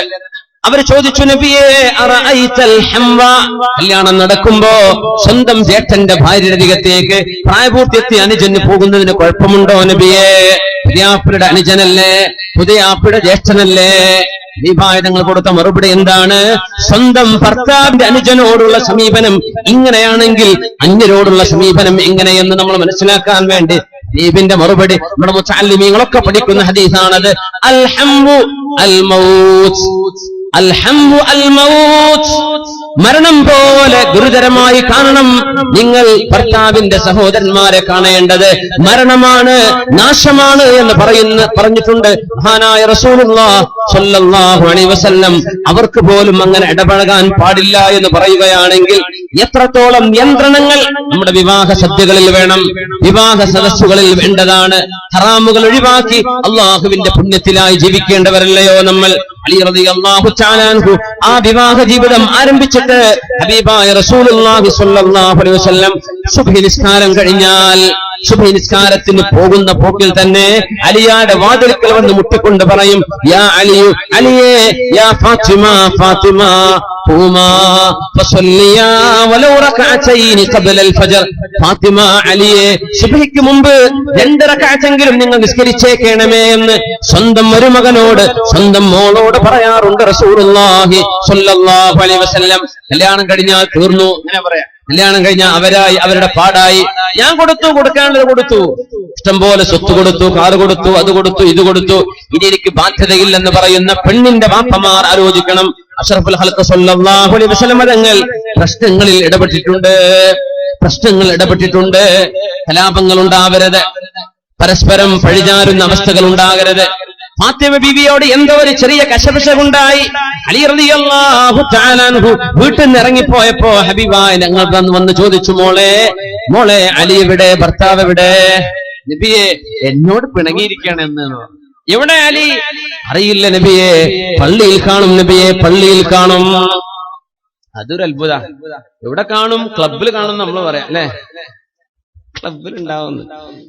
ഫാത്തിമ ബീവിക്ക് ഉറപ്പാണ്, തന്നോട് പിണങ്ങിയാലും അള്ളാഹുവിനെ വിട്ട് കളിക്കുന്ന ആളല്ല എന്റെ ഭർത്താവെന്ന്. പിണങ്ങിപ്പോയ ഭർത്താവ് എവിടെയാണെന്ന് ചോദിക്കുമ്പോ പള്ളിയിൽ ഉണ്ടാകും നബിയെ. നബി തങ്ങൾ പള്ളിയിലേക്ക് പോകുന്ന ആരാണിത്? അമ്മോശനാണിത്. പ്രശ്നങ്ങൾ വരുമ്പോ തീർക്കേണ്ടവരാണ് അമ്മോശന്മാർ. കയ്യും കെട്ടി നിൽക്കരുത്. നബി തങ്ങൾ ചെല്ലുമ്പോ പായയില്ലാത്ത മണ്ണ് വിരിച്ച ഒരു പള്ളിക്കുള്ളിൽ മണ്ണായിരുന്നു അന്ന്. ആ ഒരു പള്ളിയിൽ, മസ്ജിദ് നബവിയിലല്ല, വേറെ അടുത്തുള്ള ഒരു പള്ളിയിൽ ഹബീബായ തങ്ങൾ അലിയാരെ തങ്ങി നോക്കുമ്പോൾ സ്വന്തം ഭാര്യയോട് എന്തോ ഒരു ചെറിയ സൗന്ദര്യപ്പിണക്കമുണ്ടായി. മണ്ണിൽ ഇങ്ങനെ മലർന്നു കിടന്നുറങ്ങുന്നു അലി റളിയല്ലാഹു അൻഹു. അല്ലാഹുവിന്റെ പള്ളിയിൽ നബി തങ്ങൾ ചെന്ന് ചോദിച്ചു, അലിയേ എന്ന് വിളിക്കേണ്ടതിന്റെ പകരം യാ അബാ തുറാബ്, യാ അബാ തുറാബ്, മണ്ണിൽ കിടക്കുന്ന എന്റെ പുതിയാപ്പിളേ. യാ റസൂലല്ലാഹ്, നബിയേ, അലിയെ ഒന്നടുത്തു വരണം. ആ ചുമലിൽ തലോടിക്കൊണ്ട് മുത്തുനബി തങ്ങൾ പറഞ്ഞു, അലിയെ, ഫാത്തിമയോട് വെറുപ്പ് തോന്നല്ലേ, അവളോട് പുറത്തു കൊടുക്കണേ, വീട്ടിലേക്ക് പോകണം അലിയെ, വെറുപ്പുണ്ടാവരുത്, പിണങ്ങരുത് അലിയെ എന്ന് തോളിൽ തട്ടി സ്നേഹത്തോടുകൂടെ പറഞ്ഞു കൊടുത്ത പെണ്ണിന്റെ ഉപ്പയാണ് മഹാനായ റസൂലുള്ളാഹി സ്വല്ലല്ലാഹു അലൈഹി വസല്ലം. അമ്മായിമ്മയുടെ കുറവുകൾ, ഭർത്താവിന്റെ വീട്ടിലെ കുഴപ്പങ്ങൾ, പെണ്ണേ നീ നിന്റെ വീട്ടിൽ പോയി പറയണ്ട. നിന്റെ വീട്ടിലെ കുഴപ്പം ഇവിടെയും പറയണ്ട. ഉമ്മമാര് പറഞ്ഞു കൊടുക്കണം, ഉപ്പമാര് പറഞ്ഞു കൊടുക്കണം. മക്കളെ, വിവാഹം ചെയ്തു പോകുന്നത് അള്ളാഹു കൂട്ടിയോജിപ്പിക്കുന്ന ബന്ധമാണത്, മനുഷ്യർ ചെയ്യുന്ന ഇടപാടല്ല. അവിടെ അള്ളാഹുവിന്റെ ദൃഷ്ടാന്തമുണ്ട്. വമിൻ ആയാതിഹി, അള്ളാഹുവിന്റെ ദൃഷ്ടാന്തമല്ലയോ, അൻജഅല ലക്കും മിൻ അൻഫുസികും അസ്വാജൻ ലിതസ്കുനൂ ഇലൈഹാ വജഅല ബൈനകും മവദ്ദതൻ വറഹ്മ. നിങ്ങളുടെ മനസ്സുകൾക്കിടയിൽ സ്നേഹത്തിൽ ഊട്ടിയുറപ്പിച്ച ബന്ധം, വിവാഹ ബന്ധങ്ങൾ ഉണ്ടാക്കി തരുന്നത് അള്ളാഹു ചെയ്യുന്ന പണിയാണ് മോളെ. അതുകൊണ്ട് നിന്റെ ഭർത്താവിന് കച്ചവടമുണ്ടെങ്കിലും ഇല്ലെങ്കിലും, ലാഭമാണെങ്കിലും നഷ്ടമാണെങ്കിലും, അവിടെ സുഖമാണെങ്കിലും അവിടെ നിങ്ങൾക്ക് പ്രയാസങ്ങളുണ്ടെങ്കിലും ക്ഷമയോടുകൂടെ കഴിഞ്ഞുകൂടണം മോളെ. ഭർത്താവിനെ വിഷമിപ്പിക്കല്ലേ, വീട്ടുകാരോട് നല്ല നിരക്ക് പെരുമാറണം മോളെ. അവിടുത്തെ കുറ്റം ഇവിടെ പറയല്ലേ, ഇവിടത്തേത് അവിടെയും പറയല്ലേ. ഇതാണ് ഉമ്മമാര് പറഞ്ഞു കൊടുക്കേണ്ടത്, ഇതാണ് ഉപ്പമാര് പറഞ്ഞു കൊടുക്കേണ്ടത്. ഇന്ന് മറിച്ച എന്തെങ്കിലും ഉണ്ടെങ്കിൽ മോളെ, അപ്പ നമ്പറുണ്ടല്ലോ, ഉമ്മ നമ്പറുണ്ടല്ലോ, ഒന്ന് വിളിച്ചാൽ മതി, ഉമ്മ അപ്പൊ ഓട്ടോസ് എടുത്ത് വരാം. ഇങ്ങനെ പഠിപ്പിക്കല്ലേ, ഇത് തർബിയത്തല്ല, ഇത് തർബിയത്തല്ല. മക്കളെ പഠിപ്പിക്കേണ്ടതും വളർത്തേണ്ടതും ഇങ്ങനെയല്ല. ഇത് മക്കൾക്ക് തോന്നിവാസം പഠിപ്പിക്കലാണ്. ഈ മക്കൾക്ക് സ്വന്തം ഭർത്താവിനോടുള്ള ബഹുമാനം നഷ്ടപ്പെടാൻ കാരണമാണ്. ഹബീബായ നബി തങ്ങളല്ലേ പറഞ്ഞിട്ടുള്ളത്, സ്വഹീഹായ ഹദീസ്, മഹാനായ ഇമാം നസാഇ റളിയല്ലാഹു അൻഹു ഉദ്ധരിക്കുന്ന ഹദീസ്, ലൗ തഅലമുൽ മർഅതു ഹഖ്ഖ സിവാജ്, ഒരു ഭർത്താവിനോടുള്ള ബാധ്യത ഒരു പെണ്ണിന് മനസ്സിലാക്കാൻ കഴിയുമായിരുന്നുവെങ്കിൽ ലം തഖഉദ് മാ ഹദറ ഖദാഉഹു വഅശാഉ ഹത്താ യഫറഗ മിൻഹു. ഭർത്താവ് ഉച്ചഭക്ഷണം കഴിക്കുകയോ രാത്രി ഭക്ഷണം കഴിക്കുകയോ ചെയ്യുമ്പോൾ ഭർത്താവ് ഭക്ഷണം കഴിച്ച് എഴുന്നേൽക്കുന്നവരെ ആ പെണ്ണിന് ഇരിക്കാൻ കഴിയുകയില്ല എന്ന് മഹാനായ റസൂലുള്ളാഹി സ്വല്ലല്ലാഹു അലൈഹി വസല്ലം. ഒരു പെണ്ണ് സ്വന്തം ഭർത്താവിന് അല്ലാഹു നൽകുന്ന മഹത്വം. ഭർത്താവിന് ഇങ്ങോട്ടും കടപ്പാടുകളുണ്ട്, പെണ്ണിനോട് ഉത്തരവാദിത്തങ്ങളുണ്ട്, അങ്ങോട്ടും ഇങ്ങോട്ടുമുണ്ട്. എന്നാൽ ഭർത്താവിന്റേത് കൂടുതൽ. എന്തുകൊണ്ട്? അവളെ സംരക്ഷിക്കേണ്ടത് ഇവനാണ്, അവൾക്ക് ഭക്ഷണം കൊടുക്കേണ്ടത് ഇവനാണ്, അവൾക്ക് മടകൊള്ളാതെ താമസിപ്പിക്കേണ്ടത് ഇവന്റെ ബാധ്യതയാണ്. ആ ബാധ്യതയും മഹത്വം ഒരു പെണ്ണറിയുകയാണെങ്കിൽ ഭർത്താവ് ഭക്ഷണം കഴിച്ച് തീരുന്നവരെ ഇരിക്കാതെ എഴുന്നേറ്റ് നിൽക്കുമായിരുന്നു എന്ന് മഹാനായ റസൂലുള്ളാഹി സ്വല്ലല്ലാഹു അലൈഹി വസല്ലം വിഭായതങ്ങൾ പറഞ്ഞ ഹദീസ് ഒന്നുകൂടെ ഓർക്കണേ. ലൗ അന്ന മിൻ ഖദമിഹി ഇലാ മഫറഖ് റഅസിഹി ഖർഹത്തുൻ തംബദിസു ബിൽ ഖൈഹി വസ്സദീദ്. ഭർത്താവിന്റെ തലയിൽ നിന്ന് കാല് വരെ അഴുകിയ മുറിവുണ്ടാവുകയും ആ മുറിവിൽ നിന്ന് ഒലിച്ചു നീങ്ങുന്ന ചീഞ്ചലം പോലും തന്റെ നാവ് കൊണ്ട് വൃത്തിയാക്കെടുത്താൽ പോലും സ്വന്തം നാവ് കൊണ്ട് ഭർത്താവിന്റെ ശരീരം വൃത്തിയാക്കി കൊടുത്താൽ പോലും ആ ഭർത്താവിനോടുള്ള ബാധ്യത വീടുന്നില്ല എന്ന് മഹാനായ റസൂലുള്ളാഹി സ്വല്ലല്ലാഹു അലൈഹി വസല്ലം തങ്ങൾ പറഞ്ഞത് ഇമാം അഹ്മദ് റളിയല്ലാഹു അൻഹു, ഇമാമുന നസാഇ റളിയല്ലാഹു അൻഹു ഉദ്ധരിച്ച സ്വഹീഹിൽ വന്ന സ്വഹീഹായ ഹദീസുകളാണിത്. അതുകൊണ്ട് ആ ഒരു കടപ്പാട്, ഭർത്താവിനോടുള്ള ബാധ്യത പെണ്ണിന്റെ ഉമ്മമാർ മനസ്സിലാക്കി കൊടുക്കണം. ഭർത്താവിനെ സംബന്ധിച്ചിടത്തോളം പെണ്ണുകാർ അവരെ നിറങ്ങേണ്ടവരല്ല. പെണ്ണിന്റെ വീട്ടുകാരെ നിസ്സാരമായി കാണേണ്ടവരല്ല. പെണ്ണിന്റെ വീട്ടുകാരെ അപമര്യാദയായി പെരുമാറേണ്ടവനല്ല. ഇവൻ പുതിയ പിള്ളയായത് ലോകത്ത് വല്ല സംഭവമൊന്നുമല്ല. ആണുങ്ങളെല്ലാം കല്യാണം കഴിക്കുന്നവരാണ്. കല്യാണം കഴിക്കുന്ന ആദ്യകാലം പുതിയ പിള എന്ന് തന്നെ പറയാ. അതിന്റെ പേരിൽ അഹങ്കാരം നടിക്കുകയും ഈ വീട്ടുകാരൊക്കെ എനിക്ക് എന്തോ ഒരു ബഹുമാനം തരണം, എനിക്ക് എന്തൊക്കെയോ വേണം, ഞാൻ എന്തൊക്കെയോ അർഹിക്കുന്നു എന്ന ഭാവേന സ്വന്തം ഭാര്യ വീട്ടുകാരോട് അപമര്യാദയായി പെരുമാറാൻ പാടില്ല. ഹബീബായ നബി തങ്ങൾ പഠിപ്പിച്ച ഒരൊറ്റ സംഭവം കൂടെ പറയട്ടെ.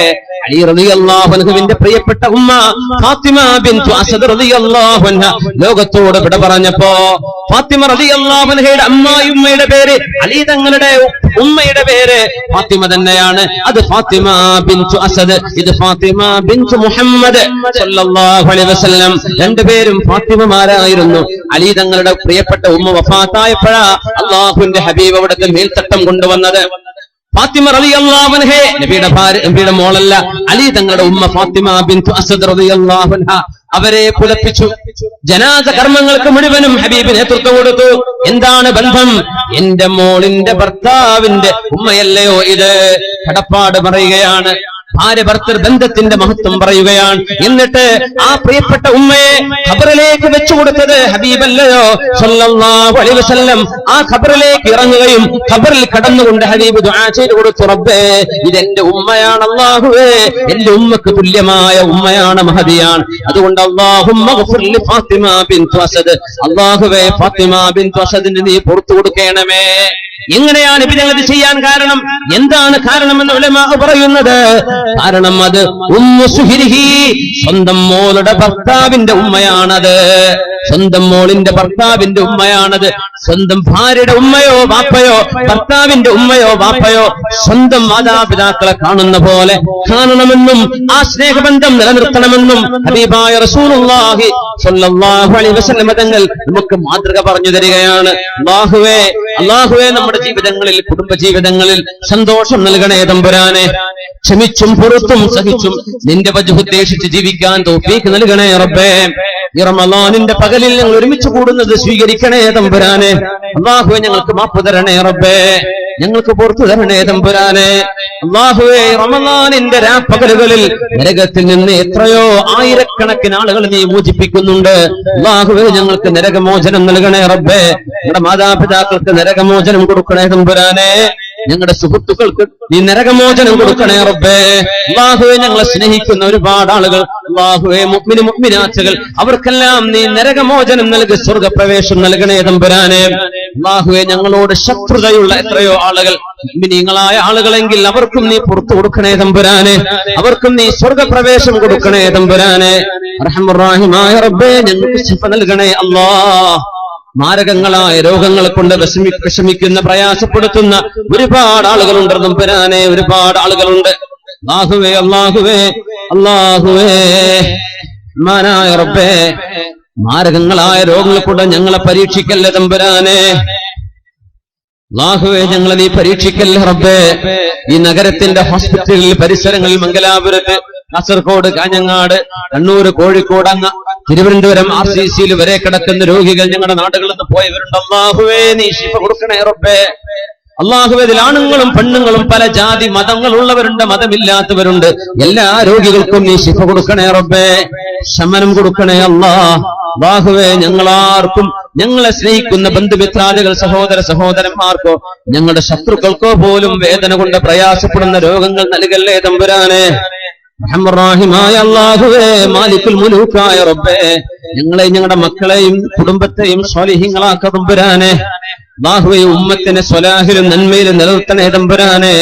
അല്ലാഹുവേ, ഞങ്ങളെ നല്ല നിലയിൽ നിന്റെ പൊരുത്തത്തോടുകൂടെ ജീവിച്ച് ഒരുപാട് ഇൽമ പഠിച്ച് അമല് ചെയ്ത് നിന്നെയും നിന്റെ ഹബീബിനെയും അതുവരോളം സ്നേഹിച്ച് നിന്റെ ദീനിനെയും ഉലമാഇനെയും നിന്റെ ദീനീയ പ്രസ്ഥാനങ്ങളെയും സ്നേഹിച്ചുകൊണ്ട് അല്ലാഹുവേ, ഖൽബിനുള്ളിലെ സ്നേഹം നിനക്ക് മാത്രമായി, നിന്നോട് മാത്രമായി, നിന്റെ ദീനിനോട് മാത്രമായി, തിന്മകളിലേക്ക് വഴിതെറ്റിപ്പോവാതെ ഞങ്ങളെയും വിശിഷ്യ ഈ സമൂഹത്തിലെ യുവജനങ്ങളെയും നീ കാത്തുരക്ഷിക്കണം തമ്പുരാനെ.